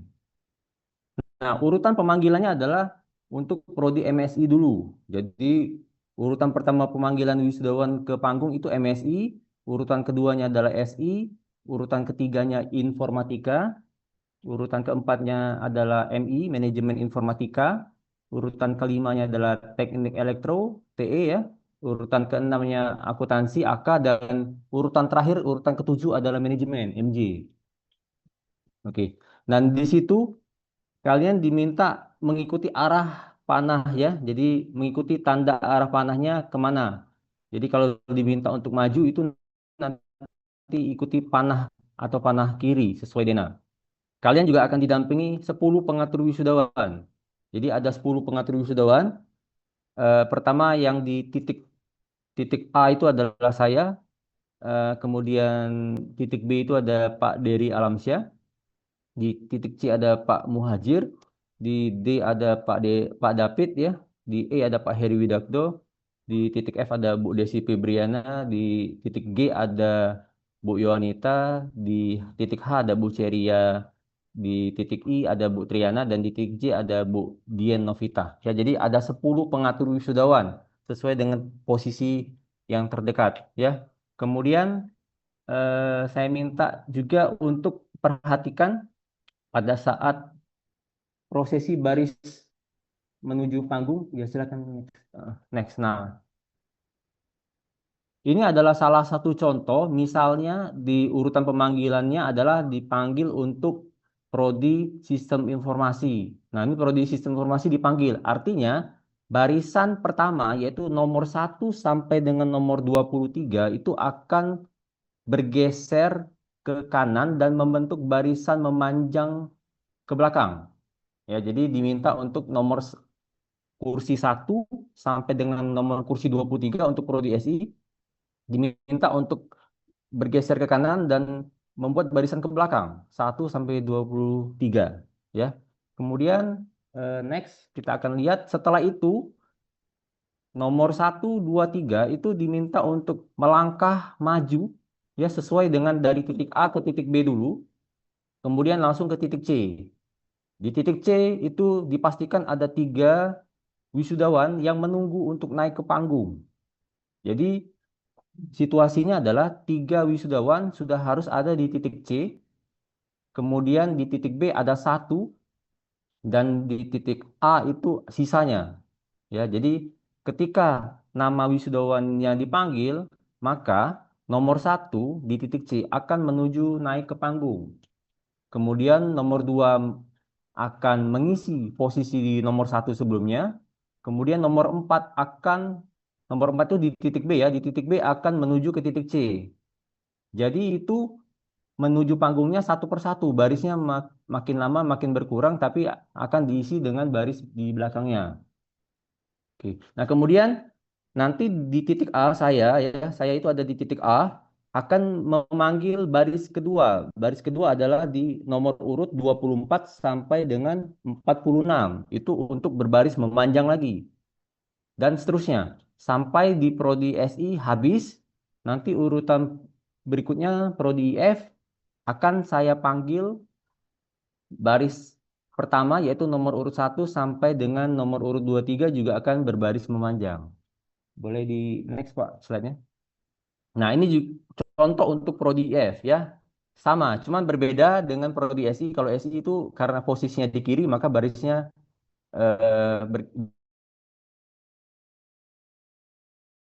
kalau yang di IF itu kan di kanan maka berbaris memanjangnya di wilayah kanan. Seperti itu. Prosesinya juga tetap sama. Jadi dari titik A ke titik B, dari titik B ke titik C. Nah, dari titik C ini naik panggung itu ketemu sama rektor dulu. Ya, ketemu sama rektor untuk dilakukan pemindahan kucir. Pastikan posisi kucirnya pada saat naik panggung itu di posisi kiri.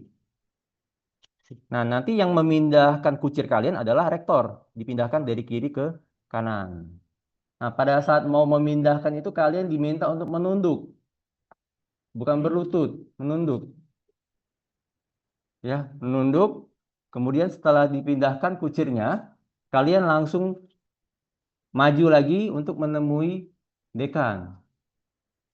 Nah, jangan lupa salaman dulu ya. Salaman. Setelah itu baru menemui dekan untuk diberikan sebuah map. Masih di panggung. Setelah itu kemudian baru turun ke panggung menuju ke titik D. Titik D di situ nanti ada Pak David ya. Di situ akan diarahkan ke pintu. Jadi kalian setelah turun panggung ke pintu keluar dulu. Pintu keluar. Pintu keluar, terus di situ kalian diminta untuk melakukan foto. Di situ ada foto booth. Foto booth ini memang sudah disediakan oleh NDP. Ya, bukan pihak ketiga, bukan. Oh, itu pihak NDP ya. Ya, bukan berbayar juga ya. Ya, itu tidak berbayar ya. Jadi foto booth-nya itu nanti kalian melakukan sesi foto di sana, kemudian setelah itu lanjut ke meja administrasi akademik untuk melakukan paraf. Pengambilan ijazah, transkrip, SKPI di situ semua di meja administrasi akademik ya. Kemudian setelah itu di titik E itu ada pengatur wisudawan juga nanti diarahkan masuk lagi ke pintu utama. Maksudnya pintu di dalam ya, masuk lagi ke dalam. Kemudian di titik F itu nanti ada Bu Desi Fibriana yang mengarahkan ke tempat duduk kalian masing-masing. Nah, perhatikan tanda panahnya. Kalau misalnya MSI, panahnya ke tempat duduk semula ya. Sedangkan untuk yang IF langsung mengisi tempat posisi pada baris di mana kalian duduk. Nah, sedangkan untuk yang IS perjalannya nggak bisa langsung mengambil area di IF ya, nggak bisa ambil jalan pintas, jadi harus muter ke belakang dulu, ya muter ke belakang dulu.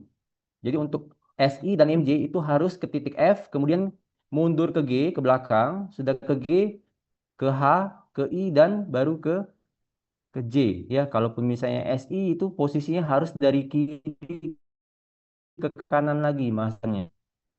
Jadi harap perhatikan tanda panah hitam. Tanda panah hitam itu untuk prosesi ke merah itu menuju ke panggung. Oke. Ya, jadi untuk yang SI sama MJ memang jauh sekali untuk kembali ke tempat duduk ya, karena kita tidak boleh mengambil area orang lain ya. Jadi kita harus putar ke belakang dulu. Oke.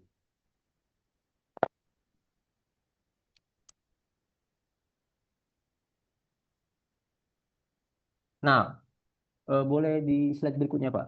Nah, oke, ini untuk warna sudah jelas ya, untuk warna sama kode prodi. Kita lanjut ke slide berikutnya. Nah, ini untuk tempat duduk wisudawan terbaik. Jadi di sini ada kodenya, tidak pakai nomor 1, 2, 3 lagi. Kalau wisudawan terbaik itu pakai kode prodi. Jadi langsung nanti di tempat duduknya kodenya adalah MSI adalah eh, Wayandana ya. Terus yang untuk yang SI ada Jessica Valencia Putri Budiman.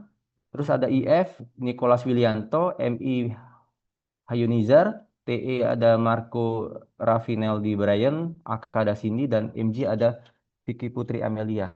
Nah, ini adalah posisi wisudawan terbaik, jadi jangan sampai salah tempat duduk. Nah, khusus untuk MSI, ini khusus ya, khusus untuk prodi MSI ada kursi pendamping wisudawan. Ada kode P di situ. Akhirannya P. Kalau ada akhirannya P, berarti itu kursi khusus untuk pendamping wisudawan. Karena di undangannya ada 2 saja, maka salah satu saja duduk di kursi pendamping, satunya duduk di belakang bersama dengan para wali dari prodi lain. Jadi ini sekali lagi khusus untuk MSI saja ada 1 kursi pendamping di sebelahnya. Di sebelah kursi wisudawan ada kursi pendamping. Ya, pendampingnya bebas, ya. Bisa disesuaikan, tidak diwajibkan harus siapa. Oke, jadi 1 saja untuk pendamping, 1 lagi duduk di belakang. Untuk yang naik ke panggung tidak didampingi. Karena proses pemindahan kucirnya hanya untuk wisudawan. Jadi untuk prosesi pemindahan kucir, pendamping tidak ikut naik ke panggung.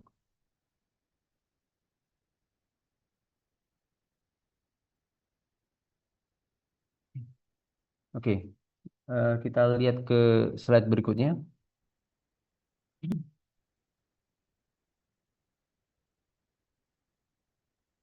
Oke, ini adalah penjelasan terkait nomor urut. Jadi ini ada nomor urut sama seperti sebelumnya. Berbeda dengan MSI, MSI ada kode P. Jadi bukan hanya wisudawan terbaik MSI saja yang ada pendamping, tapi untuk wisudawan MSI selain wisudawan terbaik juga ada kode pendamping. Oh ya, saya klarifikasi untuk yang prosesi pemindahan kucir khusus MSI itu pendampingnya juga ikut naik, ya. Jadi saya koreksi untuk yang MSI ya pendamping juga ikut naik pada saat naik ke panggung. Oke, untuk slide berikutnya. Nah, ini adalah tempat duduk wisudawan prodi MSI. Jadi untuk pendamping itu memang tempat duduknya bersebelahan langsung dengan wisudawan. Jadi di situ ada nomor urut 1, ada 1P. Berarti 1P itu adalah pendamping dari wisudawan nomor urut 2. 1P itu adalah pendamping dari wisudawan saudara Andri Julius, ya, dan seterusnya. Kemudian untuk yang warna hitam DEF itu tidak diisi di wisudawan, tapi diisi oleh pengatur wisudawan. Pengatur wisudawan duduk di D, E, dan F. Oke. Berikutnya, ini adalah denah tempat duduk wisudawan untuk prodi SI. Di depan prodi SI ada 3 tempat duduk pengatur wisudawan, ada A, B, sama C, itu pengatur wisudawan, sedangkan J juga pengatur wisudawan di belakang. Ya. Nah, di situ posisi nomor urutnya harap diperhatikan. Di sini ada 145 wisudawan SI. Ya. Yang terbaiknya ada di depan duduknya. Jadi terpisah yang terbaik sama yang biasa. Lanjut. Untuk yang slide ini nanti kita bagikan ya. Jadi tidak perlu cemas. Kita akan bagikan nomor urutnya. Kita langsung saja. Ini ada 145 nama. Nah, ini untuk prodi IF juga sama. Nomor urut sama nama-namanya. Jadi sekali lagi perhatikan nomor urut jangan sampai salah. Karena kalau salah nanti pemanggilan namanya juga ikut salah di bagian atas panggung. Oke, baik. Kita langsung lanjut. Ini adalah prodi MI ada 23 wisudawan. Ada prodi TE ada 8 wisudawan. Ada prodi AK ada 50 ya.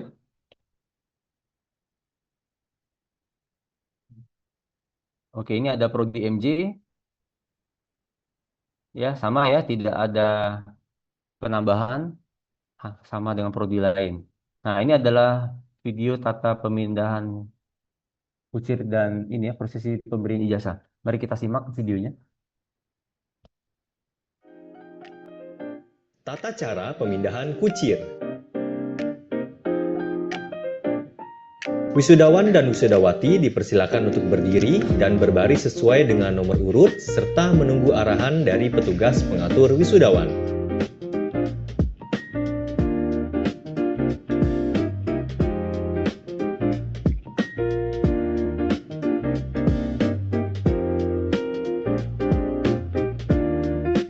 Ketika nama masing-masing dipanggil, wisudawan atau wisudawati dipersilakan naik ke panggung untuk mengikuti prosesi pemindahan kucir oleh rektor.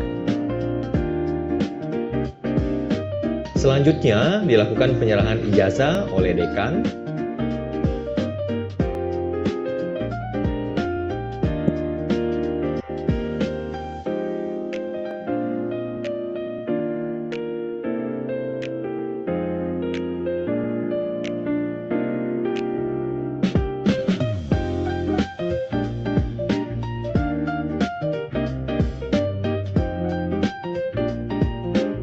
Setelah prosesi tersebut selesai, wisudawan atau wisudawati dipersilakan turun dari panggung dan menuju area foto booth untuk sesi foto.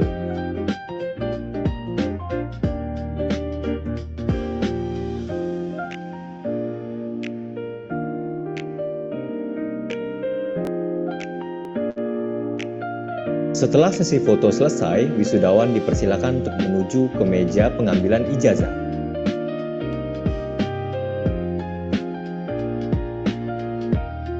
Harap wisudawan menjaga ijazah masing-masing. Jika ijazah telah diserahkan, maka kehilangan adalah tanggung jawab wisudawan. Sampai bertemu di wisuda Universitas MDP.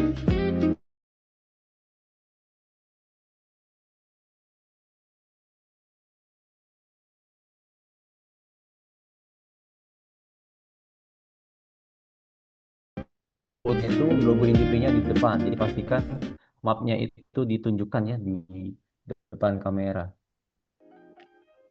Tata cara pemindahan kucir. Ya baik, untuk sesi pengatur wisudawan sudah selesai.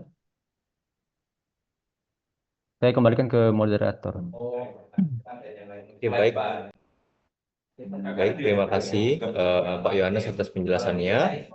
Untuk barisan, teman-teman harap pastikan juga untuk tempat duduk yang teman-teman akan duduki nanti sesuai dengan nomor yang sudah ditentukan. Gitu ya. Untuk selanjutnya kita lanjut ke sesi keamanan. Sudah ada Pak Mulapi, saya persilakan Pak Mul. Oke, terima kasih. Kita mulai. Saya akan memberikan pemahaman atau informasi lah ya mengenai awal nanti kedatangan kalian karena akan melewati 2 pintu ya. Next. Pertama di situ ada jalur wisudawan dan wisudawati ya. Nanti kamu lihat ya, jangan asal masuk-masuk aja ya supaya lebih tertib ya. Saya usahakan berbaris lah ya. Kemudian nanti ada jalur tamu undangan juga, orang tua atau wali kalian ya, bawa undangannya ya. Kemudian yang terpenting sebenarnya sih kalian dulu ya untuk masuk ke dalam ruangan gedung itu. Oke, next. Jika cuaca cerah ya kalau ingin kalian bersama dengan orang tua wali ya boleh saja ya. Kemudian kalau jika memang kamu lihat cuaca itu mendung, dan kamu juga bisa lihat lah ya di handphone kalian di cuaca, bisa lihat prediksi apakah besok itu cerah atau akan hujan ya. Kalau hujan ya lebih baik kamu prioritaskan diri kamu sendiri untuk datang lebih cepat ya, dan orang tua atau wali juga bisa nanti menyusul ya. Itu sebenarnya maksud saya supaya kalian nanti sampai di sana tidak kehujanan atau tidak terjebak macet, kan biasanya kalau hujan kan akan timbul macet di sana. Kemudian lanjut. Nanti setelah kamu datang di sana ya, mungkin posisi kamu datang di sana kan belum tentu kamu pakai toga dulu mungkin ya.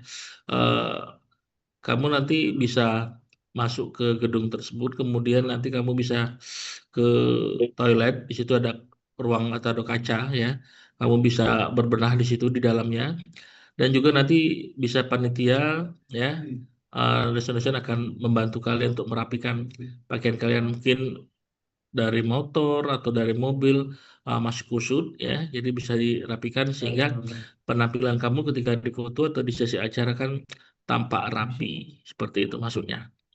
Oke, lanjut lagi next. Kemudian untuk undangan ya, satu undangan ya untuk 2 orang ya.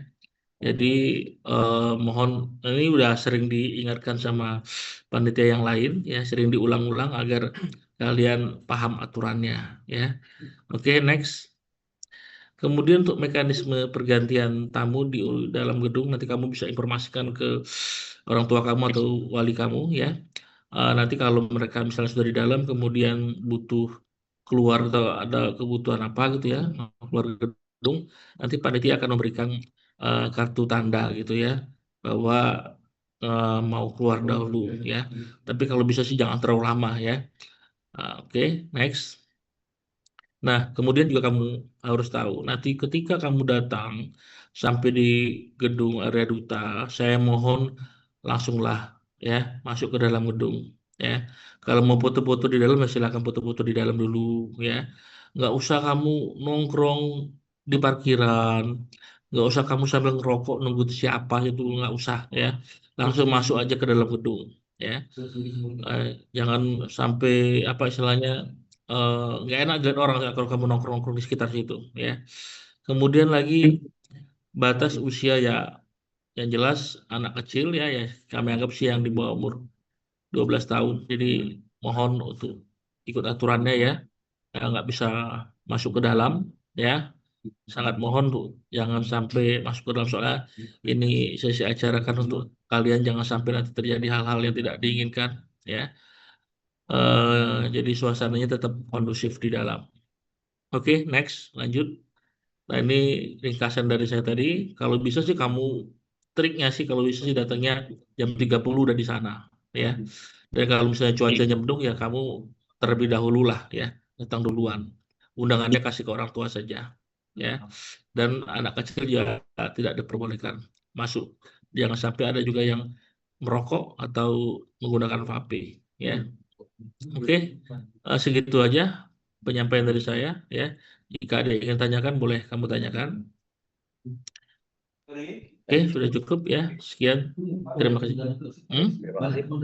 Ya, silakan saya kembalikan ke moderator. Terima kasih Pak Mulafi atas paparannya.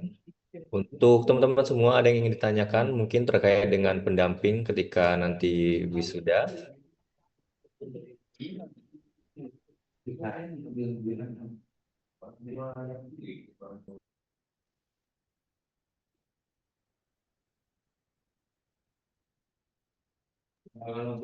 Oke, baik. Kita ke seksi konsumsi terlebih dahulu. Sudah ada Ibu Eri. Saya persilakan Ibu Eri.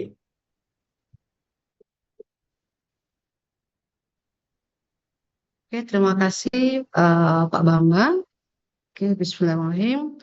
Baiklah, kita dari seksi konsumsi ada beberapa info yang akan kita sampaikan karena agak beda dengan yang sistem tahun kemarin.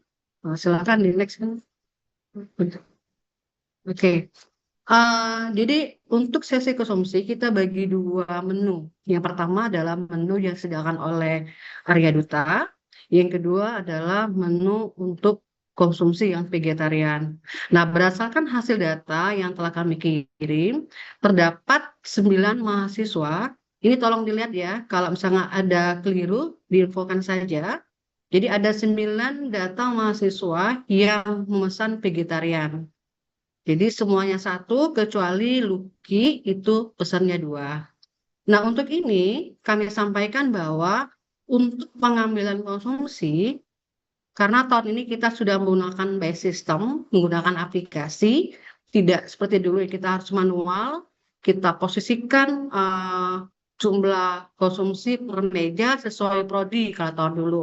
Nah, tahun sekarang karena mengingat jumlahnya banyak dan kita juga mensiasati waktu supaya cepat dan distribusi juga cepat, kita menggunakan by system.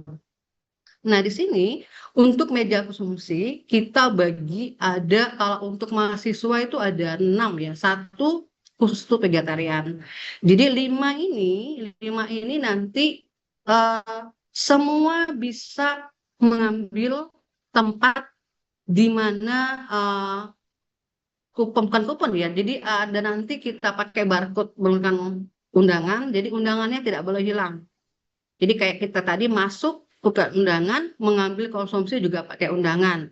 Nah, barcode-nya itu nanti posisinya di semua meja. Jadi ada 5 itu diinfokan saja nak ya untuk walinya, orang tuanya itu bisa mengambil di posisi manapun. Ada meja 1 sampai dengan meja 5 itu nanti bisa mengambil di posisi manapun dengan catatan harus menggunakan atau membawa undangan karena kita akan barcode, kita akan scan 1 undangan itu berlaku 3 kecuali yang vegetarian. Nah, untuk memudahkan pada saat pembagian konsumsi, kita panitia menyediakan 1 meja khusus untuk vegetarian. Artinya, misal contoh si Charlie ini dia hanya 1 vegetarian karena total 1 undangan itu 3, jadi artinya si Charlie 1 konsumsi vegetarian, 2 adalah konsumsi yang disediakan di area duta. Nah, untuk Charlie, Hansen, Lucky sampai dengan Chelsea ya yang saya paparkan nama ini, itu nanti pengambilannya di meja vegetarian. Jangan nanti mengambil meja konsumsi yang lain. Nah, untuk melihat bagaimana tahunya Bu, nanti kita panitia memberikan info ya, memberikan info, ada nanti kita tampilkan teksnya. Jadi Charlie ini khusus mengambil di meja konsumsi vegetarian, baik itu area duta, konsumsi area duta, walaupun konsumsi yang di PG. Itu bukan beda-beda ya. Jadi untuk yang 9 ini hanya mengambil di meja konsumsi vegetarian. Paham nggak Nak ya? Jadi semuanya ambil di sana. Ya, ini khusus untuk vegetarian. Jadi infokan sama ibunya itu bukan beda-beda. Jadi bukan nanti si Charlie ngambil 1 di PG, 2 ngambil di konsumsi lain, enggak. Jadi si Charlie itu nanti ngambilnya masih di meja konsumsi vegetarian. Jadi khusus ini semuanya mengambil di meja vegetarian. Oke, next berikutnya untuk misalkan silakan kalau mau di next kan coba slide-nya tak tolong panitia. Oke, ini yang saya bilang tadi bahwa tidak usah bingung ketika ngambilnya di mana gitu, khususnya vegetarian. Itu kita ada kasih specs ya, ada info bahwa di sini adalah posisi untuk meja konsumsi wisudawan, ini untuk panitia dan VIP, ini untuk vegetarian. Jadi semuanya sudah diinfokan dengan jelas. Kenapa kami berasumsi seperti ini? Kayak kalau misalkan tahun kemarin tuh, karena kebetulan saya juga di seksi konsumsi, banyak yang bingung ketika ditanya prodinya, jurusannya, karena dulu perprodi. Nah, sekarang ini enggak. Nah, jadi kalian itu nanti infokan ke orang tuanya bahwa bisa scan di mana saja, di meja yang ada konsumsinya. Jadi ada 5 plus 1 untuk yang vegetarian. Artinya tidak harus mengantri, harus sesuai prodi, tidak. Jadi all general semuanya sama, bisa melakukan scan tempat yang berbeda dan semuanya dapat 1 undangan, 3 konsumsi. Harapannya karena kita by system, jangan sampai nanti undangannya hilang. Undangannya kemana? Jangan ya.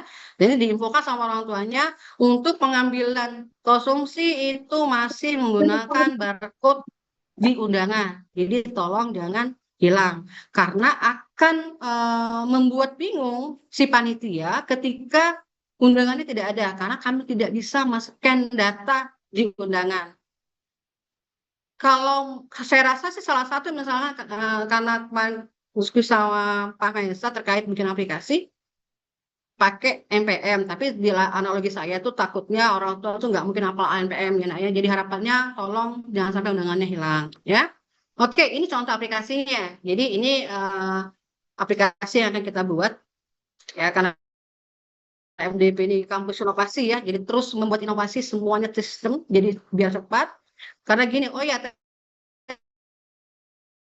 tadi ada pertanyaan ya, pertanyaannya, nah makannya itu tidak boleh di dalam ballroom. Jadi kan baiknya mungkin boleh makan kalau selesai ya, kalau acaranya sudah selesai. Ya. Next ada lagi Pak, ada nggak ya? Oke, undangan jangan hilang. Konsumsi bisa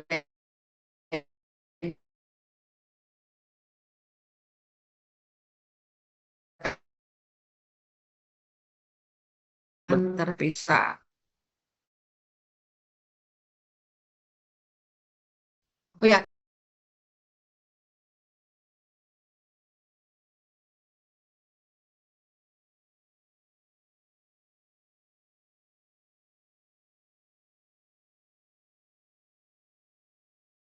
Recording in progress. dan sesuai dengan rundown yang ada. Tapi menutup kemungkinan hal ini kita tidak bisa menambah ketika ada hal-hal misalkan nanti ada keselamatan atau apa. Nah, tolong nasihatatinya karena ini makannya agak lambat. Ya tolong di rumah silakan sarapan dulu atau nanti kalau misalkan bolehlah bawa roti ya, boleh makan di luar ya kalau memang lapar. Terus kita belum siap konsumsinya. Ya ini hanya mengantisipasi saja. Ya, jangan sampai nanti kan kita nggak tahu nanti ada keluarga yang sakit mah atau orang tua yang sakit mah ya.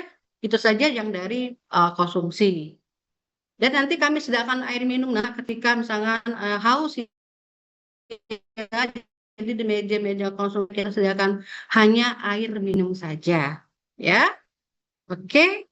Ada pertanyaan silakan terkait konsumsi?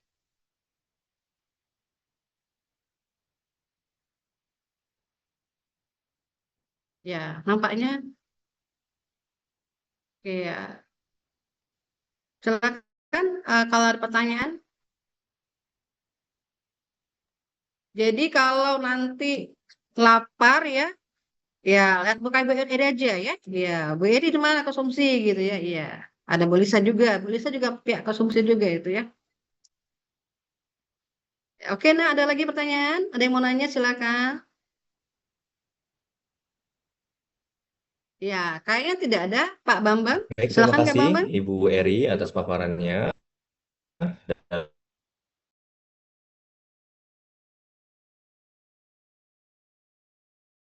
Dan untuk yang sesi foto booth, kita nanti ada 2 foto booth. Yang pertama yang ketika pengambilan ijazah di depan, dan yang kedua ini kita sediakan foto booth sendiri. Kalau misalnya teman-teman pernah lihat di luar area ballroom, itu ada fotografer luar ya, yang sering foto dan dicetak fotonya kemudian beli. Nah, untuk yang hal-hal seperti itu kita fasilitasi, kita sudah kerjasama dengan Pixel Booth. Jadi teman-teman bisa foto di area ballroom dengan foto booth yang sudah kita sediakan dan tentunya bisa dicetak juga seperti ukuran 4R maupun gantungan kunci dan sebagainya. Nah, teman-teman nanti bisa langsung saja foto di sana, tidak perlu foto di luar area ballroom juga. Dan saya akan berikan 20 free voucher gratis bagi 20 wisudawan yang hadir paling tepat waktu ketika di tanggal 25 nanti. Gitu ya. Oke, baik itu saja dari saya untuk teman-teman semua dari rangkaian kegiatan hari ini. Apakah ada yang ingin ditanyakan? Mungkin Pak Ezar atau Ibu Lisa mau menambahkan? Izin Kak Bambang, sebentar Kak Bambang, izin. Silakan. Oke, Nak tolong ya, yang saya tampilkan data vegetarian tadi, jika ada yang nama tidak sesuai, tolong secepatnya dikonfirmasi ke pihak ADM ya, atau temuin Bu CH boleh, atau Bu Lisa, atau saya juga nggak apa-apa ya, karena ini pemesannya beda sama Arya Duta. Jadi kalau misalnya ini takutnya kurang atau apa ya, kita nggak bisa memberikan solusi di hari H. Jadi ada baiknya mungkin ini kan sudah melihat semua ya. Tolong nanti diinfokan saja terkait ini ya. Kita tunggu sampai besok Senin ya, kita tunggu ya. Data-data ini kita tunggu sampai dengan hari Senin untuk mengkonfirmasi nama-nama yang tertera. Karena ini tidak kami isi dengan asal, karena kami menarik data sesuai dengan diinput oleh calon wisudawan. Oke, terima kasih Pak Bambang. Oke, baik terima kasih Bu Eri. Untuk Pak Ezar mungkin ada yang mau ditambahkan atau Ibu Lisa? Saya persilakan sebelum kita tutup paparan gladi hari ini. Untuk absensi ya jangan lupa tadi sudah di share di chat, silakan diisi. Oke, baik, terima kasih Pak Ezar. Untuk absensi boleh silakan teman-teman dibantu isi. Ibu Lisa, mungkin ada yang mau ditambahkan atau Pak Dedi? Saya persilakan.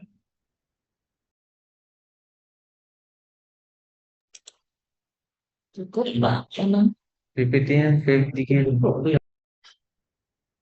Untuk PPT nanti akan dikirimkan. Jadi bagi teman-teman yang baru join Zoom-nya dan belum sempat baca kolom komentarnya, untuk PPT nanti akan dikirimkan di grup wisuda ya. Ibu Lisa, ada yang mau ditambahkan? Bisa. Nggak ada, Pak. Emang terima kasih. Oke, baik. Saya kira cukup ya untuk teman-teman semua. Terima kasih banyak sudah hadir di dalam Zoom kali ini. Mudah-mudahan acara wisuda kita berjalan dengan lancar. Dan perlu diingat juga bahwasannya undangan jangan sampai hilang dan kehadiran kalau bisa teman-teman hadir tepat waktu. Atribut juga diperhatikan. Jangan sampai ada yang ketinggalan atau salah pakai atribut. Untuk toga juga diperhatikan juga. Untuk sepatu juga diperhatikan, solnya jangan sampai nanti di atas panggung, solnya malah lepas seperti itu ya. Jadi dipastikan perlu dilihat kembali. Dan untuk sesi foto juga nanti diperhatikan juga, map ijazah itu logonya di depan dan jangan sampai terbalik. Seperti itu ya. Baik, terima kasih teman-teman semua atas waktunya. Mudah-mudahan acara kita berjalan dengan lancar dan teman-teman boleh leave dari Zoom-nya. Terima kasih dan selamat siang. Terima kasih Pak Bambang. Terima kasih Pak Bambang, terima kasih kawan-kawan semua.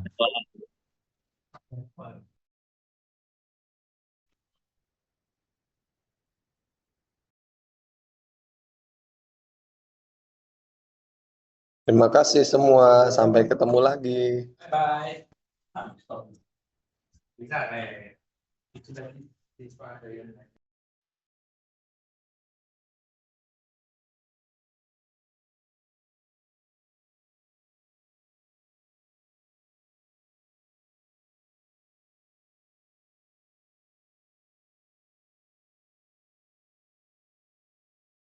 Recording stopped.